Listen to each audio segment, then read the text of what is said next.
রহস্য ও থ্রিলার দিয়ে নির্মিত। আসসালামু আলাইকুম, সবাইকে স্বাগত জানাচ্ছি আরও একটি নতুন এপিসোডে। আজকের এই ঘটনাটি পাঠিয়েছেন গালিব আবরার। তাহলে চলে যাচ্ছি মূল ঘটনাতে।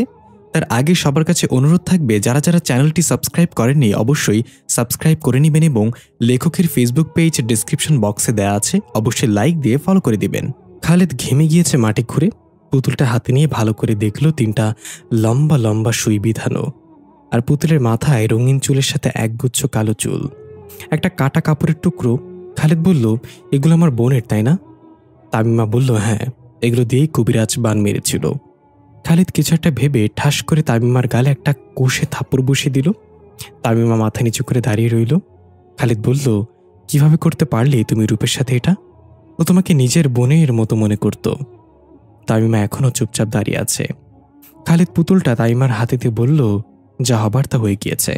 কাল সকালে এই পুতুলটা নিয়ে কবিরাজের কাছে যাবে, উনি একটা ব্যবস্থা করবে। এ বলে দুজন ফিরে যাওয়ার জন্য পা বাড়ালো শ্মশান থেকে। হঠাৎ ভেসে এলো অদ্ভুত এক হুইসেলের শব্দ। দুজন থমকে দাঁড়ালো। তামিমা অবাক হয়ে বলল, এটা তো আল হিলান গোষ্ঠীর সংকেত। খালেদ বলল, তুমি কিভাবে জানো? তামিমা বলল, 15 বছর আগে এই হুইসেলটাই শুনেছিলাম। হঠাৎ পেছন থেকে কেউ বলে উঠল, তোমরা ততক্ষণ এখান থেকে যেতে পারবে না যতক্ষণ না আমার প্রশ্নের উত্তর পাই। দুজনে চমকে গিয়ে পেছনে তাকে দেখল একজন কালো জুব্বা পরা লোক দাঁড়িয়ে আছে। তার মুখটা চাদরের মতো একটা আবরণ দিয়ে ঢাকা। খালেদ বলল, কি আপনি? সে বলল, আমি কি সেটা বড় বিষয় না, আমি কি চাই সেটা বড় বিষয়। দৃশ্য পরিবর্তন। রূপ সেই মাটির নিচের অন্ধকার কারাগারে এদিক সেদিক পায়চারি করছে আর বিড়বিড় করে বলছে, আমি মুক্তি হব, একদিন মুক্ত হব। হঠাৎ রূপ তার পায়চারি থামিয়ে অদ্ভুত এক শব্দ করতে করতে মাথা উঠিয়ে ভয়ানক হাসি দিল। তারপর পাথরের টুকরো হাতে নিয়ে তাড়াহুড়া করে গিয়ে দেয়ালে কিছু লিখতে শুরু করল। পাগলের মতো খসখস করে কি যেন লিখেই যাচ্ছে রূপ। একসময় শান্ত হয়ে পাথরের টুকরোটা ফেলে দিল, একটা জায়গায় এসে বসে পড়ল। আমরা দেখতে পাই রূপ সেখানে লিখেছে, মাটি খোঁড়া হয়েছে, রহস্যমোচন হওয়ার সময় ঘনিয়ে এসেছে। সবাই জানতে পারবে রূপের সাথে কি হয়েছিল, কেউ পার পাবে না। উর্বা কারাগারে অনুপ্রবেশ করার জন্য লুকিয়ে পাহাড়ের পাদদেশে দিয়ে পা টিপে টিপে এগিয়ে যাচ্ছে। হাতে একটা মশাল জ্বলছে, ভেজা পাথরের উপর দিয়ে সাবধানে পা ফেলছে। সামান্য শব্দ হলেও কারাগারের সাইরেন বেজে উঠবে। কিছুক্ষণ হাঁটার পর উর্বা একটা সুড়ঙ্গের মতো মাঝে প্রবেশ করল। দীর্ঘদিন রাজপ্রাসাদের দায়িত্বে থাকা উর্বার সকল গোপন পথ সম্পর্কে জানত আগে থেকেই, তাই কারাগারে যাওয়ার জন্য এই গোপন পথটাই সবচেয়ে নিরাপদ। সুড়ঙ্গের অপর পাশে দুইজন প্রহরী থাকবে, তাদেরকে পরাস্ত করা কোনো বিষয় না। হাঁটতে হাঁটতে উর্বা পৌঁছে গেল সুড়ঙ্গের মুখে, যেটা একটা লোহার দরজা দিয়ে আটকানো ছিল। উর্বা জানে ওই দরজাটার ওই পাশে দুজন প্রহরী দাঁড়িয়ে আছে, তাই আস্তে করে মশালটা নিভিয়ে এক পাশে রেখে দরজার 2টা টোকা দিল। আমরা দেখতে পাই দরজার ওপর পাশে থাকা ভয়ানক পিশাচের মতো দেখতে অবয়ব দাঁড়িয়ে আছে, তাদের হাতে বর্শা। তারা দুজন একে অপরের দিকে তাকিয়ে বলল, এই দরজা দিয়ে কে এসেছে? অপরজন বলল, এগুলো গোপন দরজা, রাজপ্রাসাদের সদস্য ছাড়া এগুলো সম্পর্কে কেউ জানে না। নিশ্চয়ই কোনো রাজসদস্য এসেছে গোপন খবর নিয়ে। এই ভেবে ধীরে ধীরে তারা দরজা খুলে দিতে লাগলো। অনেকদিন বন্ধ থাকায় দরজার ক্যাক্যা শক্করে শব্দ হচ্ছে। পুরো দরজা খুলতেই তারা দেখতে পেল এক নারী মূর্তি নিচের দিকে মাথা দিয়ে দাঁড়িয়ে আছে। একজন জিজ্ঞাসা করল, কে তুমি?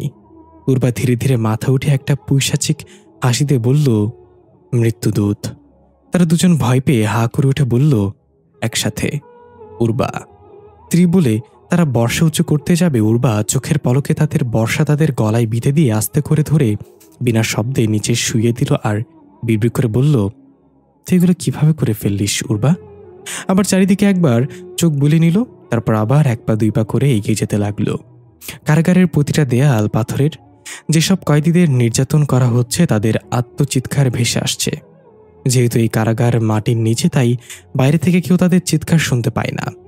যেতে যেতে হঠাৎ উর্বা থেমে গেল এবং এক পাশে লুকিয়ে পড়ল। দেখা গেল একদল প্রহরী মশাল হাতে রাজা সার্বিয়ার কীর্তন গাইতে গাইতে হেঁটে যাচ্ছে। তারা চলে গেলে উর্বা আবার এগিয়ে যেতে লাগলো। আরও কয়েকবার লুকিয়ে বাঁচতে হলো টহল দেয়া সৈন্যদের থেকে। এভাবে এক পর্যায়ে চলে আসলো সেই কাঙ্ক্ষিত স্থানে, যেখানে সব ভয়ানক কয়েদিদের রাখা হয়ে থাকে। প্রত্যেকটা দরজার সামনে একজন করে রাক্ষস দাঁড়িয়ে আছে।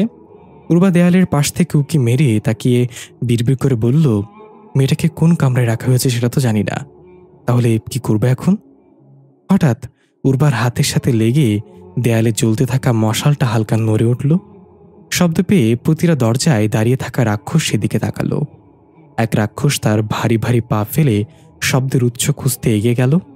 সেখানে গিয়ে সে কাউকেই পেল না, কিন্তু খেয়াল করল মশালটা আগের জায়গায় নেই, হালকা বাঁকা হয়ে আছে। সেটা তেমন পাত্তা না দিয়ে মশালটা সোজা করে অন্য রাক্ষসদের দিকে তাকিয়ে হাতের ইশারায় বোঝালো সেখানে কেউ নেই। অন্য রাক্ষস ওদিক থেকে ধ্যান সরিয়ে আবার আগের মতো সোজা হয়ে দাঁড়িয়ে গেল। ওই রাক্ষস ফিরে আসতেই যাবে তখনই পেছন থেকে অদৃশ্য এক টানে এসে গায়েব হয়ে গেল হালকা মৃদু চিৎকার করে। এটা শুনে এবার অন্য রাক্ষসরাও সতর্ক হয়ে গেল। আর একজন এগিয়ে গেল। কিছু বুঝে ওঠার আগেই একটা বর্ষা উড়ে এসে তার পেট ভেদ করে পিঠ দিয়ে বের হয়ে গেল। সে নিচে পড়ে গেল। এবার বেঁচে আছে আরো 4 জন। তারা একসাথে হয়ে ধীরে ধীরে এগিয়ে আসলো। ততক্ষণে মশালটা নিভে গিয়েছে। দূরের মশালের আবছা আলোতে তেমন কাউকেই দেখতে পাচ্ছে না তারা। হঠাৎ তাদের সামনে দিয়ে ছু মেরে চলে গেল একটা ছায়ামূর্তি। তারা থতমত খেয়ে গেল। তারা বর্ষা উঁচু করে আশেপাশে তাকাতে লাগলো। হঠাৎ পেছনের দুজন দুই দিকে ধাপ করে গিয়ে দেয়ালের সাথে বাড়ি খেয়ে নিচে পড়ে রইল। বাকি দুজন এটা দেখে ভারত চোখে এদিক সেদিক তাকাচ্ছে আর হাওয়ার বর্ষা চালাচ্ছে গড়গড় শব্দ করে। এর মাঝে আরেকজনকে এক অদৃশ্য শক্তি টান দিয়ে পেছনের দেয়ালে নিয়ে বাড়ি দিয়ে ফেলে দিল। বাকি একজন পেছনে তাকিয়ে রাগান্বিত চোখে তাকে খুঁজছে। যেগুলো করছে, হঠাৎ তার কাঁধে কেউ হাত রাখলো পেছন থেকে। সে চমকে গিয়ে তাকাতে উর্বাকে দেখতে পেল। উর্বা সুন্দর করে একটা হাসি দিল। পরের দৃশ্য আমরা দেখতে পাই শেষে রাক্ষসটা মাথাবিহীন অবস্থায় পড়ে আছে নিচে। উর্বা প্রতিটি লোহার দরজার সামনে গিয়ে টোকা দিয়ে ডাকছে, মানুষ নাকি জিন? ভেতর থেকে আওয়াজ আসছে জিন। এভাবে প্রায় সব দরজার ওপাশ থেকে ভেসে আসছে জিন শব্দটা। উর্বা হতাশ হয়ে পড়ছে। তাহলে কি সে ভুল জায়গায় এসে পড়ল? মেয়েটা এখানে নেই। সবশেষে একটা দরজা বাকি। উর্বা পুরোপুরি আশা ছেড়ে দিয়েই শেষের দরজায় টোকাতে জিজ্ঞাসা করল, মানুষ নাকি জিন? এবার একটা মেয়ের কণ্ঠে ভেসে আসলো, মানুষ। উর্বা খুশি হয়ে গেল। ভেতর থেকে আবার আওয়াজ এলো, তুমি কে? উর্বা বলল, আমাকে তুমি চিনবে না। তোমার নাম কি? মেয়েটা বলল, আমার নাম রূপ। 15 বছর আগে আমাকে এখানে নিয়ে আসা হয়েছে। জানি না কেন। উর্বা বলল, আচ্ছা রূপ, তুমি কি জানো রাজকুমার হানজালা তোমাকে কেন নিজের বশে নিয়েছিল? তার উদ্দেশ্য কি ছিল? রূপ চুপ করে রইল। উর্বা আশ্বাস দিয়ে বলল, ভয় পেও না, আমাকে তুমি বিশ্বাস করতে পারো। আমি একমাত্র যে তোমাকে এখান থেকে মুক্ত করতে পারে। এরপর রূপ বলল, তাহলে দরজা খুলে দাও, আমাকে মুক্ত করো। উর্বা বলল, এখন সম্ভব না রূপ। এই দরজাগুলো এমন এক তালা দিয়ে আটকে রাখা, যা স্পর্শ করা মাত্রই পুরো রাজপ্রাসাদে সাইরেন বেজে উঠবে। তখন আমিও ধরা পড়ে যাব। রূপ বলল, তাহলে তুমি এই পর্যন্ত কিভাবে আসলে রাক্ষসদের চোখ ফাঁকি দিয়ে? উর্বা বলল, এটা সাহস ছিল না। আর কে বলেছে আমি তাদের চোখ ফাঁকি দিয়ে এসেছি? আমি তো তাদের মেরে ফেলেছি। রূপ একটা অদ্ভুত হাসিতে বলল, তাহলে অবশ্যই তোমাকে বিশ্বাস করা যায়। আমার স্বপ্নে প্রতিদিন একটা পুতুল দেখি আমি। সে আমাকে গলা চেপে ধরে মেরে ফেলতে চায়। আমি জানি এখন কি করতে হবে আমার, কিন্তু কিভাবে করতে হবে সেটা আমার জানা ছিল না। উর্বা বলল, তার মানে কেউ তোমাকে কালো জাদু করেছিল একটা পুতুলের দ্বারা? আর যে জিনকে দিয়ে এটা করা হয়েছিল সেটা ছিল রাজকুমার হানজালা?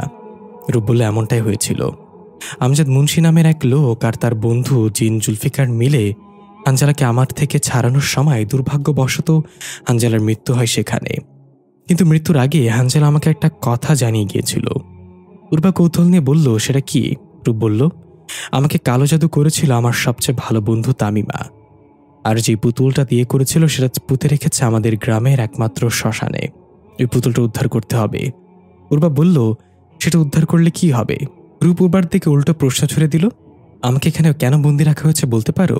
উর্বা বলল, আমার জানা মতে রাজা সার্বিয়া তোমাকে ব্যবহার করে যে কোনো উপায়ে রাজকুমার হানজালাকে আবার জীবিত করবে। কিন্তু এটার জন্য নিশ্চয়ই আরও কিছু চাই, যার জন্য রাজা এখন হানজালাকে জীবিত করতে পারছে না। রূপ এবার একদম দরজার কাছে এসে বলল, আরও 2টা জিনিস চাই। একটা হলো সেই পুতুল, আর একটা হলো রাজকুমার হানজালার মৃতদেহ। ইতিমধ্যে রাজা সার্বিয়া তার সহযোগীদের পাঠিয়েছে পৃথিবীতে তার খোঁজ নেওয়ার জন্য। উর্বা আরও কিছু বলতে যাবে তখনই রাজপ্রাসাদের সাইরেন বেজে উঠল। উর্বা তাড়াতাড়ি বলল, আমাকে এখন যেতে হবে রূপ। রূপ বলল, আবার কবে আসবে? উর্বা বলল, জানি না, তবে এটা নিশ্চিত থাকো পরের বার এলে তোমাকে মুক্ত করার জন্য আসবো। এই বলে উর্বা চোখের পলকে সেখান থেকে চলে গেল বাতাসের সাথে উধাও হয়ে। রূপ অদ্ভুত একটা হাসিতে বলল, অবশ্যই, আমি অপেক্ষা করছি তোমার জন্য। দৃশ্য পরিবর্তন। দেখা গেল ইফাত, তোফা আর সারা মিলে ফুলবাগানের সকল ফুলের টব একপাশে নিয়ে জমা করেছে। হতে পারে এখানেই রাজকুমার হানজালার মৃতদেহ পাওয়া যেতে পারে। এরপর তিনজন কোদাল কাঁধে নিয়ে দাঁড়ালো। তোফা বলল, আমরা তিনজন তিন জায়গা ঘুরব, দেখা যাক আমজাদ চাচাকে কোথায় কবর দিয়েছে। ইফাত কোদাল ঘোরাতে ঘোরাতে বলল, মা কসম, একটা গন্ডা গন্ডা ভাব আইতাছে ভেতরে। মনটা চাইতেছে দেশের হকগুল দুর্নীতিবাজগুলারে ধইরা টুস করে কাটটা দেই। সারা ভুরুকুচকে বলল, কি? ইফাত বলল, নাক কান। তোফা বলল, আমি তো ভেবেছিলাম। ইফাত তোফাকে থামিতে বলল, থাও, হইতে হইব না, আমি জানি তোর চিন্তাভাবনার এনআইডি কার্ড হয়ে গেছে। সারা বলল, মানে 18+? তোফা আস্তে আস্তে বলল, চুপ থাক, এখন এসব কথা না বলে চল কাজে লেগে পড়ি। তিনজন একসাথে কোদাল নিয়ে তিনটি ভিন্ন ভিন্ন জায়গায় দাঁড়ালো। ইফাত বলল, একবার যদি আমি দেশের ক্ষমতা হাতে পাই তাহলে দেশের ভাগ্যই বদলায় দিমু, দেখিস। তোফা বলল, চাডাম না ছাইরা আগে যেটা পরে আসিস সেটা বদলায় আয়। সকাল থেকে আমার ছায়া পরে আসিস লুঙ্গি মনে করে। ইফাত নিচে তাকিয়ে দেখলো সত্যি সত্যি এটা তোফার ছাইয়া। জিব্বায় কামড় দিয়ে বলল, আয় হাই, এটা কি করছি? এই বলে এক দৌড়ে ঘরে গেল ইফাত। দৌড়ের বাতাসে ছায়া উঠছিল। এই অবস্থা দেখে সারার তোফা হাসতে হাসতে গড়াগড়ি খাচ্ছে। সারা বলল, আমি তো এটা খেয়াল করিনি এতক্ষণ, তুমি শুধু তার নাম হাদারাম রাখো নাই। তোফা বলল, এটা তো কিছুই না, একদিন তো পাঞ্জাবি মনে করে আমার 3 পিস পরেছে, শুক্রবারে নামাজে চলেও গিয়েছিল, ভাগ্য ভালো মায়েটা খেয়াল করেছিল। এই নিয়ে সারার তোফার হাসাহাসি করছিল। ইফাত ছাইয়া চেঞ্জ করে এসে একটা পায়জামার মতো প্যান্ট পরে এসেছে। এক পায়ে হাঁটুর উপর গুজে আর এক পায়ে টাকনুর নিচে। পায়জামার ফিতা বাইরে ঝুলছিল। এটা দেখে সারা হাসতে হাসতে বলল, ভাইয়া, অন্তত পায়জামার ফিতাটা তো ভেতরে নেন, আমার আবার ফিতা দেখলে টান দিতে ইচ্ছা করে। ইফাত বলল, না রে, ফিতা ভেতরে নিলে সমস্যা আছে, ও যদি আত্মহত্যা কইরা গলায় ফাঁস দেয়। সারা বলল, ছি, কিছু আটকায় না আপনার মুখে। তোফা রেগে গিয়ে বলল, দিন দিন কি তোর মাথাটা যাচ্ছে নাকি ইফাত? আর কোনো কথা হবে না, কাজে মন্দে সবাই।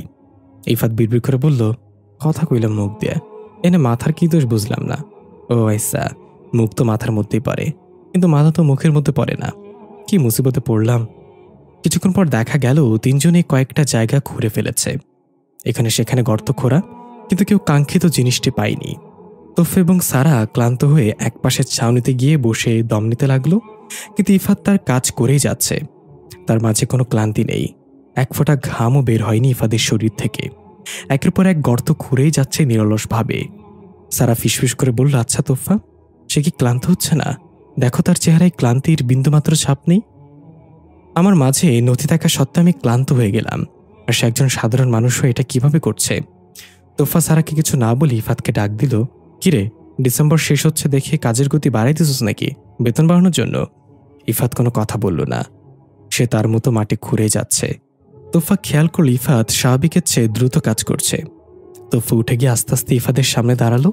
তাতে দেখাও গেল ইফাদের কোনো ভ্রুক্ষেপ নেই। স্যার একদম কাছে গিয়ে ডাক দিল, ইফাত। এবার কোনো রেসপন্স না পেয়ে তোফা ইফাদের কাঁধে হাত রাখল। সাথে সাথে ইফাত চমকে গেল এবং থতমত খেয়ে হাত থেকে কোদালটা নিচে পড়ল ইফাদের পায়ের পর। ইফাত এক পা উঁচু করে খোঁড়াতে খোঁড়াতে আর্তনাদ করতে লাগলো, আমার পা গেল রে, ও মা, ও বাবা, শেষ আমি। তোফা তাড়াতাড়ি করে ইফাদেরকে ধরে নিয়ে ছাউনির তলায় বসালার বলল, এই সামান্য ব্যথায় কি এভাবে চিল্লায়, তা আবার বেড়া মানুষ হয়ে? ইফাত পা চেপে ধরে বলতে লাগলো, হুন, একবার একটা প্লেন গেল রকেটের বাড়িতে।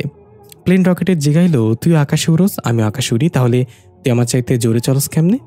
সারা কৌতূহল নিয়ে বলল, তারপর রকেট কি বলল ভাইয়া? ইফাত বলল, রকেট কইল, তোর পুটকিতে তো আগুন জ্বলে না, তুই বুঝবি কি আমি জোরে চলি কেমনে? তোফা ভ্রুকুচকে বলল, তুই কি আমার কিছু কইলি? ইফাত বলল, তোরেই কইছি, তোর পায়ে তো কোদাল পরে নাই, তুই বুঝবি কেমনে এটা সামান্য ব্যথা নাকি ও সামান্য? সারা মুখ চেপে হাসতে লাগলো। তোফা ইফাদের পায়ে আরো 2টা জাতা দিয়ে বলল, দেখ, তোর জন্য এই পিচ্ছিগুলো হাসে আমার উপর। ইফাত চিৎকার করে বলল, ও ব্যথা পাইতেছি তো বাল, পাছার আমার, মাফ করে দিছি। তোফা এবার শান্ত হয়ে বলল, তুই কাজের মাঝে কি এতটাই ডুবে গিয়েছিলি আমার ডাক শুনতে পাসনি? আর তুই কি একটু ক্লান্ত হস নাই নাকি কাজ করে? ইফাত একটু অপ্রস্তুত হয়ে গেল, চোখ দুটো 360 ডিগ্রি ঘুরিয়ে আমতামতো করে বলল, কেটা কইছে আমি ক্লান্ত হই নাই, আমি খুব ক্লান্ত, দেখ। এই বলে ইফাত জোরে জোরে হাঁপাতে লাগলো। তবে বোঝা যাচ্ছিল ইফাত এটা ইচ্ছা করে করছে। তোফা চোখ বড় বড় করে ইফাদের দিকে তাকিয়ে আছে। ইফাত বুঝলো তার অভিনয় ধরা পড়ে গিয়েছে, তাই কথা ঘুরিয়ে বলল, আমি ঘরে যাইতেছি, পায়ে মলম লাগাইতে হইব, ব্যাপক যন্ত্রণা হইতেছে। এই বলে ইফাত উঠে খোঁড়াতে খোঁড়াতে চলে যাচ্ছিল। পেছন থেকে তোফা ডাক দিয়ে বলল, কি লুকাচ্ছিস তুই? ইফাত থমকে গিয়ে তোফার দিকে না তাকিয়ে বলল, কিছু না। এটা বলে আবার খোঁড়াতে খোঁড়াতে হাঁটা দিল। একটু সামনে গিয়ে আবার থেমে গিয়ে এবার তোফার দিকে ঘুরে তাকিয়ে বলল, অনেক কিছু। দৃশ্য পরিবর্তন। খালেদ এবং তামিমা পুতুল নিয়ে ফিরে আসছিল শ্মশান থেকে। ঠিক তখনই তারা একটা হুইসেলের শব্দ শুনে থমকে দাঁড়িয়ে গেল। তামিমা বুঝে গেল এটা আল হিলান জিন গোষ্ঠীর সংকেত হুইসেল। হঠাৎ পেছন থেকে কেউ বলে উঠল, তোমরা ততক্ষণ এখান থেকে যেতে পারবে না যতক্ষণ না আমার প্রশ্নের উত্তর পাই। দুজনেই চমকে গিয়ে পেছনে তাকিয়ে দেখল একজন কালো জুব্বা পরা এক লোক দাঁড়িয়ে আছে। তার মুখটা চাদরের মতো একটা আবরণ দিয়ে ঢাকা। খালেদ বলল, কে আপনি? সে বলল, আমি কে সেটা বড় বিষয় না, আমি কি চাই সেটাই বড় বিষয়। খালেদ জিজ্ঞাসা করল, কি চান আপনি? সে হাত বাড়িয়ে দিয়ে বলল, তার হাতুড়ি পুতুলটা। তাইমা শক্ত করে পুতুলটা ধরে বলল, না, এটা কখনো আমি আপনাকে দিতে পারবো না। এটা এখন আমাদের বেঁচে থাকার একমাত্র হাতিয়ার। সে একটা অদ্ভুত হাসি দিয়ে বলল, এটা আমাকে না দিলে তোমরা বেঁচে থাকবে এই নিশ্চয়তা কে দিল তোমাদের? খালেদ ভয় ভয়ে বলল, আপনি আমাদেরকে মেরে ফেলবেন? সে বলল, ইচ্ছে তো নেই, তবে ওই জিনিসটা না দিলে আমি দ্বিতীয়বার ভাববো না। খালেদ বলল, তাইমা পুতুলটা দিয়ে দাও। তাইমা বলল, কি বলছো খালেদ? এটা তাকে দিলে আমরা বাঁচব না। রূপ আবার ফিরে আসার আগেই এটা কবিরাজের কাছে গিয়ে নতুন করে শক্তিশালী জাদু করতে হবে। খালেদ রেগে গিয়ে বলল, তোমার আব্বা দাঁড়িয়ে আছে, হাত বাড়িয়ে দেখতে পাচ্ছ না? কিভাবে যাবে তুমি এখান থেকে? তামিমা বলল, পালাতে হবে খালেদ। এই বলে তামিমা পুতুলটা বুকে ধরে এক দৌড় দিল সেখান থেকে। প্রাণপণে দৌড়াচ্ছে তামিমা, কোন দিকে তাকাচ্ছে না। তামিমা মনে করছে খালেদও হয়তো তার পিছু পিছু আসছে দৌড়ে। দৌড়াতে দৌড়াতে হাঁপিয়ে গিয়ে একটা জায়গায় এসে থামল তামিমা। হাঁটুতে ভর দিয়ে দম নিতে লাগলো। কোথায় এসেছে এখনও দেখেনি সে। হঠাৎ একটা কণ্ঠ, ভালো পারিয়েছ, এবার জিনিসটা আমাকে দাও। তামিমা চমকে গিয়ে মাথা তুলে তাকিয়ে দেখল সেই জুব্বা পরা লোকটা সামনে দাঁড়িয়ে আছে। পাশেই খালিদ দাঁড়িয়ে আছে বিরক্তি চোখ নিয়ে। তামিমা অবাক হয়ে আশেপাশে তাকিয়ে দেখল এখানে এসে দাঁড়িয়ে আছে যেখানে আগে ছিল, মানে সেই শ্মশানে এখনো। তাহলে এতক্ষণ দৌড়ে কোথায় গেল তামিমা? খালেদ বলল, হয়েছে তোমার, এবার তাকে পুতুলটা দিয়ে দাও, আমরা অন্য কোনো রাস্তা খুঁজে বের করব। তামিমা আর কোনো উপায় না পেয়ে কাঁপা কাঁপা হাতে পুতুলটা তার হাতে দিল। সে পুতুলটা হাতে নিয়ে অদ্ভুত একটা হাসি দিয়ে বলল, এখন চলে যাও এখান থেকে, খবরদার ভুলেও পেছনে ফিরে তাকাবে না। খালেদ তামিমার হাত ধরে তাড়াতাড়ি সেখান থেকে চলে যেতে লাগলো। তামিমা শুনতে পাচ্ছে পেছন থেকে তার নাম ধরে কেউ ডাকছে বারবার, তামিমা দাঁড়াও, পুতুলটা নিয়ে যাও তামিমা, এটা এখানে রেখে যেও না। তামিমা না চাইতেও ঘাড় ঘুরিয়ে পেছনে তাকিয়ে ফেলল এবং যা দেখল তাতে তামিমার পুরো শরীর অবশ হয়ে গেল। থমকে দাঁড়িয়ে পড়ল। তামিমা দেখল শত শত মানুষ দাঁড়িয়ে আছে পেছনে, যাদের পুরো শরীর পোড়া, শরীর থেকে এখনো ধোঁয়া বের হচ্ছে। কি ভয়ানক মুখ তাদের। তামিমা সহ্য করতে না পেরে এক চিৎকার করে সেখানে জ্ঞান হারিয়ে ফেলল। কিন্তু খালেদ এসবের কিছুই দেখল না। খালেদ বুঝতে পারল না তামিমা কি দেখে ভয় পেল, তবে বুঝতে পারছিল এই জায়গাটা অতি দ্রুত ত্যাগ করতে হবে। এদিকে দেখা গেল পুতুলটা নিয়ে সেই অবয়বটা এখনো দাঁড়িয়ে আছে সেখানে। এবার সে নিজের মুখ উন্মুক্ত করল চাদর সরিয়ে। আমরা দেখতে পাই এটা সৈয়দ আলী। সৈয়দ আলী দাঁড়িয়ে আছে পুতুল নিয়ে, অদ্ভুত এক চাহনিতে ঘুরিয়ে ফিরিয়ে দেখে নিচ্ছে পুতুলটাকে। তারপর বিড়বিড় করে বলল, ভাবনার চেয়ে তাড়াতাড়ি হয়ে গেল কাজটা, মনে করেছিলাম বেশ বেগ পোহাতে হবে। দৃশ্য চলে গেল একটু আগে। পূর্বারূপের সাথে কথা বলার পর কারাগার থেকে বের হয়ে গেল সবার নজর এড়িয়ে। দেখা গেল বাইরে এই পাহাড়ের পাদদেশে একটা পাথরের পেছনে লুকিয়ে অপেক্ষা করছিল সৈয়দ আলী। পূর্বাকে আসতে দেখে তাড়াতাড়ি এগিয়ে গেল এবং জিজ্ঞাসা করল, ভাবি কাজ হয়েছে? পেয়েছো মেয়েটাকে? উর্বা বলল, সৈয়দ আলী তুমি এখনই পৃথিবীতে যাবে। আমি মেয়েটার কাছ থেকে জানতে পেরেছি ওদের বাড়ির কাছের শ্মশানে একটা পুতুল পুঁতে রাখা আছে, যেটার খোঁজ রাজা সার্বিয়াও করছে। রাজা সার্বিয়া সেটা পাওয়া উচিত হবে না। তুমি যাও এবং সেটা খুঁজে বের করো। সৈয়দ আলী বলল, ঠিক আছে, আমি এখনই যাচ্ছি, তুমি নিজের খেয়াল রেখো। দৃশ্য বর্তমানে ফিরে এলো। সৈয়দ আলী রহস্যময় এক হাসি দিয়ে বলল, আজ আমার ভাইয়ের কথাটা খুব মনে পড়ছে। জরুরি নয় খেয়াল রেখো বলা মানুষটা তোমার সালামতি চাই, তাই আমি বলতেই পারি নিজের খেয়াল রেখো উর্বা ভাবি। সৈয়দ আলীর হাসির সাথে দৃশ্য পরিবর্তন হয়। ইফাত, তোফা এবং সারা পুরো ফুলবাগানে তন্ন তন্ন করে খুঁজেও সেখানে কিছু পেল না। তোফা ক্লান্ত হয়ে বসে বলল, আমজা চাচা কোথায় কবর দিয়েছে তাকে? আমাদের আগে যদি রাজা সার্বিয়ার সহচররা পেয়ে যায় তাকে, তাহলে কি হবে? ইফাত বলল, কারে কে পাইব তো জানি না, তয় আমাগো যে পাইয়া গেছে তা কইতে পারি। তোফা অবাক হয়ে বলল, মানে? ইফাত বলল, গেটের বাইরে চায়া দেখ একটু, তাহলেই বুঝবি। তোফার সাথে সাথে বাইরে তাকায়া দেখল কাইয়ুম দাঁড়িয়ে আছে চোখ লাল করে। তবে এবার সে একা নয়, তার সাথে আরো দুজন। সারার মাঝে থাকা নথি বলল, নে, এটারই কম ছিল এতক্ষণ। তোফা বলল, ওয়াং এর সাথে ওরা কারা নথি? সারার মাঝে থাকা নথি বলল, রাজা সার্বিয়া নিশ্চয়ই ইতোমধ্যে অবগত হয়েছেন আমি তার হয়ে কাজ করছি না, তাই সে হয়তো ওয়াংকে শক্তিশালী করার জন্য আরো দুজনকে পাঠিয়েছে। তোফা বলল, কাইয়ুমের মাঝে থাকা ওয়াংই তো আমাদের নাস্তানাবুদ করে ফেলে, আবার আরো দুজন, তাহলে ওদের থামাবো কিভাবে? সারা বলল, এবার তো আমিও জানি না বাকি দুজনের দুর্বলতা কি। তোফা এবার আশেপাশে তাকিয়ে নিল, তারপর বলল, বাসায় মা আছে, আশেপাশে প্রতিবেশী আছে অনেক। আমরা যদি এখানে ওদের সাথে লড়াই করি তাহলে সবার জীবনই হুমকির মুখে পড়বে। সারা বলল, তাহলে আমরা কি করব? তোফা বলল, ওদেরকে দূরে নিয়ে যেতে হবে এখান থেকে, একটা ফাঁকা জায়গায়, তার জন্য একটা টোপ ফেলতে হবে। এই বলে তোফা এবং সারা ইফাদের দিকে তাকালো আর চোখে। ইফাত কোদাল ফেলে নাক ছিটকে বলল, এইবার আমি বমিটমি করতে পারব না ভাই, এমনিতেই পেট পুরা খালি, অত করলে পানিও বাইরে হইব না। ততক্ষণে কাইয়ুম এবং আরো দুজন ধীরে ধীরে এগিয়ে আসা শুরু করেছে। তোফা তাড়াতাড়ি করে একটা ছোট ফুলের টব চারাসহ ওড়না দিয়ে পেঁচিয়ে ইফাদের হাতে ধরিতে বলল, তোর কোনো বমি করতে হবে না হাদারাম, এটা নিয়ে বাড়ির পেছনের দিকে দৌড় দে, পশ্চিম প্রান্তে যে লেক আছে ওখানে গিয়ে থামবি, তার আগে পেছনে তাকাবি না। ইফাত মাথা চুলকে বলল, এই ওড়নায় পেঁচানো ফুলের টব নিয়ে দৌড় দিলে কি হইব? তোর কাতার আগে মাথা হতো কিছুই বুঝতেছি না।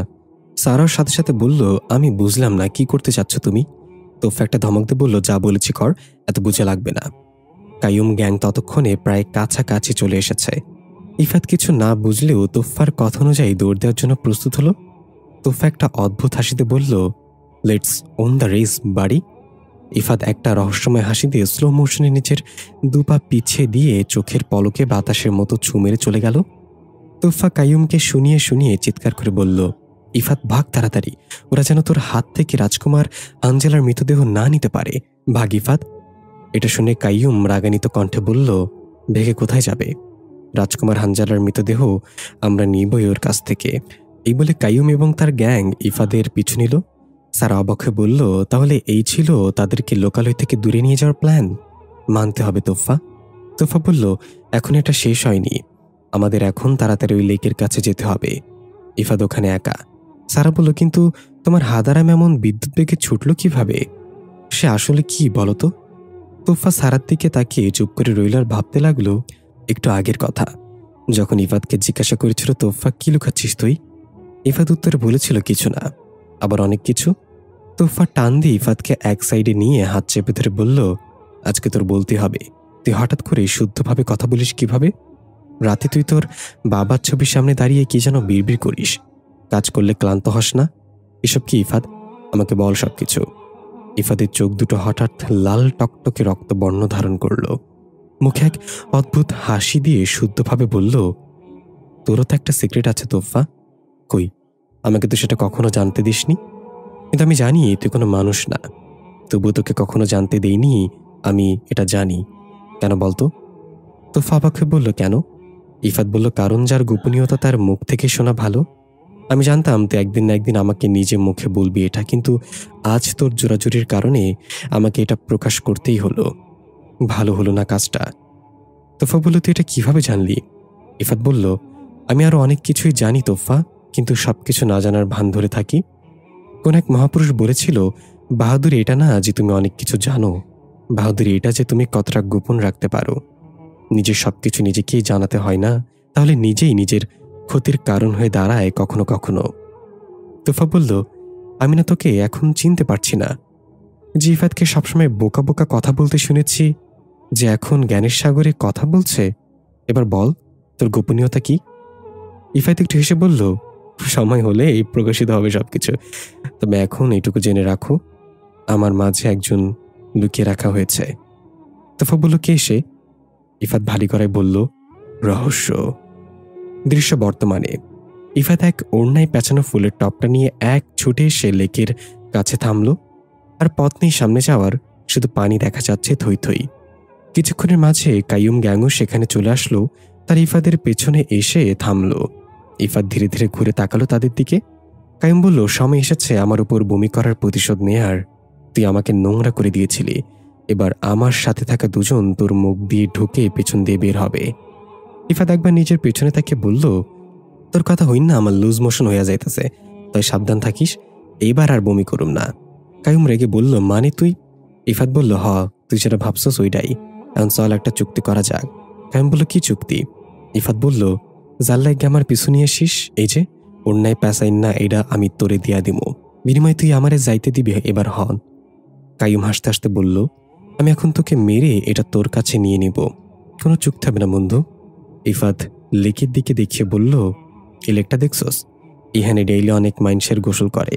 গোসল করার সময় হিসু করে, আবার তাগো গবাদি পশুরে গোসল করায়। গবাদি পশু পাখিগণ খালি হিসু না, বড়টাও করে।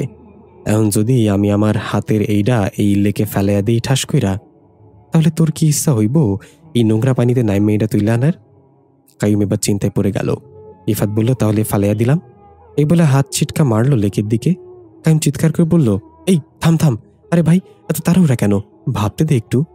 ইফাত বলল, হ হ, ভাবতে থাক, যতক্ষণ ইচ্ছা ভাবতে থাক, কিন্তু আমি 3 পর্যন্ত গুনুম, এর মধ্যে বল কি করবি। ইফাত বলল, 1। কাইম মাথা চুলকাচ্ছে আর ভাবছে, সাথে থাকা দুজনকে জিজ্ঞাসা করছে, এই বলদের সাথে চুক্তি করা ঠিক হইব? তারা কিছুই বলল না। কাইম রেখে আবার ভাবতে ভাবতে ইফাতের দিকে তাকালো। ইফাত এবার বলল, 3। কাইম অবাক হয়ে বলল, চিটিং, তুই 2 বলিসনি ভাই। ইফাত বলল, আমি বলেছি, তুই হুনস নাই, এখন ফেলাইয়া দেবো, আমরা কেউ ঠকাইতে পারবো না। কাইম চিৎকার করে বলল, ঠিক আছে, চুক্তি ডান, তুই আমাকে ওটা দে, আমি তোকে যেতে দিব, শুধু আজকের জন্য, পরবর্তীতে তোকে পেলে মেরে ফেলবো। ইফাত রাজি হলে একগাল হেসে কাইম তার সাথে একজনকে ইফাদের হাত থেকে সেটা নিয়ে আসতে বলল। কাইম এখনো ভাবছে ওটা হানজালার মৃতদেহ। ইফাত কাইমের সহযোগীর হাতে সেটা দিয়ে বলল, তাহলে আমি যাই বন্ধু। এই বলে আস্তে আস্তে চলে যেতে লাগলো আর বিড়বিড় করে বলল, হালারপুত, আমারে কয় বলত, হানজালার মৃতদেহ মনে কইরা ফুলের টপ ধরাইয়া দিছিস, বুঝতে পারে নাই। তখনই পেছন থেকে কাইমের কর্কশ গলা ভেসে এলো, ইফাত। ইফাত পেছনে না তাকিয়ে বিড়বিড় করে বলল, মনে হয় বুঝা গেছে, এখন কি হইব? তফা আহে না কেন হনো? আবার কাইমের গলা, আমাকে বোকা বানানোর স্বাদ মেটাবো তোকে এখন। ইফাত আস্তে আস্তে ঘুরে 32টা দাঁত বের করে একগাল হেসে বলল, না মাইনে, আমি কিছু জানি না, এটা তোফার বুদ্ধি। তখনই পেছন থেকে তোফার কণ্ঠ, আমাকে নিয়ে কি গবেষণা হচ্ছে এখানে? ইফাত তাকিয়ে দেখলো তোফা এবং সারা দাঁড়িয়ে আছে। খুশি হয়ে এক দৌড়ে গিয়ে তোফার পাশে দাঁড়িয়ে কাইয়ুমকে উদ্দেশ্য করে বলল, বল মাদার তেরেসা। কাইয়ুম বলল, আজকে আর ভুল হবে না, এখানে 2 জন মারা যাবে আর একজনকে রাজা সার্বিয়ার কাছে নিয়ে যাব, রাজা নিজে তাকে মারবে। তোফা আশেপাশে তাকে বলল, জায়গা পুরো ফাঁকা আছে, চল এটা শেষ করা যাক। দৃশ্য পরিবর্তন। খালেদ একটা ঝুপড়ি ঘরের বাইরে দাঁড়িয়ে আছে। ঝুপড়ি ঘরটা জঙ্গলের একদম শেষ মাথায়। ঘরের ভিতর থেকে আমরা তামিমার কণ্ঠ শুনতে পাই। দেখা গেল তামিমা বসে আছে চুপচাপ, তার সামনে 100 বছর বয়সী এক বৃদ্ধ কবিরাজ। কালো জাদু করার নানা রকম উপকরণে ভরপুর ঝুপড়ি ঘরটা, নানান সাইজের ভয়ানক চেহারার পুতুল ঝোলানো চারিদিকে। বৃদ্ধ কবিরাজ কাপা কাপা গলায় বলল, তাহলে তুই বলতে চাচ্ছিস শ্মশান থেকে পুতুলটা কেউ একজন নিয়ে গিয়েছে তোর হাত থেকে? তামিমা বলল, হ্যাঁ, তার মুখ দেখিনি, তবে তাকে পুতুলটা না দিলে সে আমাদের মেরে ফেলতো তখন। বৃদ্ধ কবিরাজ বলল, সেই পুতুলটার কথা কিভাবে জানতে পারল? 4 জন, আমরা 4 জন ছাড়া আর কেউ জানতো না এটা, আমি, তুই, খালেদ আর রূপ। তামিমা বলল, তাহলে কি রূপের সাথে কেউ দেখা করেছে আর রূপই তাকে পুতুলের ব্যাপারে জানিয়েছে? বৃদ্ধ কবিরাজ বলল, হতে পারে, হতে পারে, কিন্তু কথা হচ্ছে কে সে? তামিমা বলল, দয়া করে আপনি কোন একটা ব্যবস্থা করেন, না হলে আমাদের সবকিছু প্রকাশ হয়ে যাবে। বৃদ্ধ কবিরাজ বলল, হানজালা আমার বন্ধু ছিল, আমি হানজালাকে অনুরোধ করে ওই তার দ্বারা রূপকে বান মেরেছিলাম। আমি জানতাম হানজালাকে দিয়ে কালো জাদু করলে কোনো জিনিস সাহস হবে না হানজালার সাথে লড়াই করার।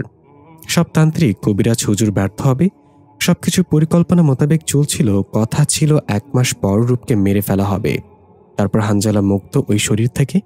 কিন্তু ওই আমজাদ মুন্সি আমার সব পরিকল্পনায় পানি ঢেলে দেয়, আর সাথে ছিল অবাধ্য জুলফিকার। হানজালার মৃত্যুতে রাজা সার্বিয়া হিংস্র হয়ে ওঠে। আমজাদ মুন্সি তার ফল পেয়েছে, জুলফিকার তার পুরো পরিবার নিয়ে পালিয়ে বেড়াচ্ছে।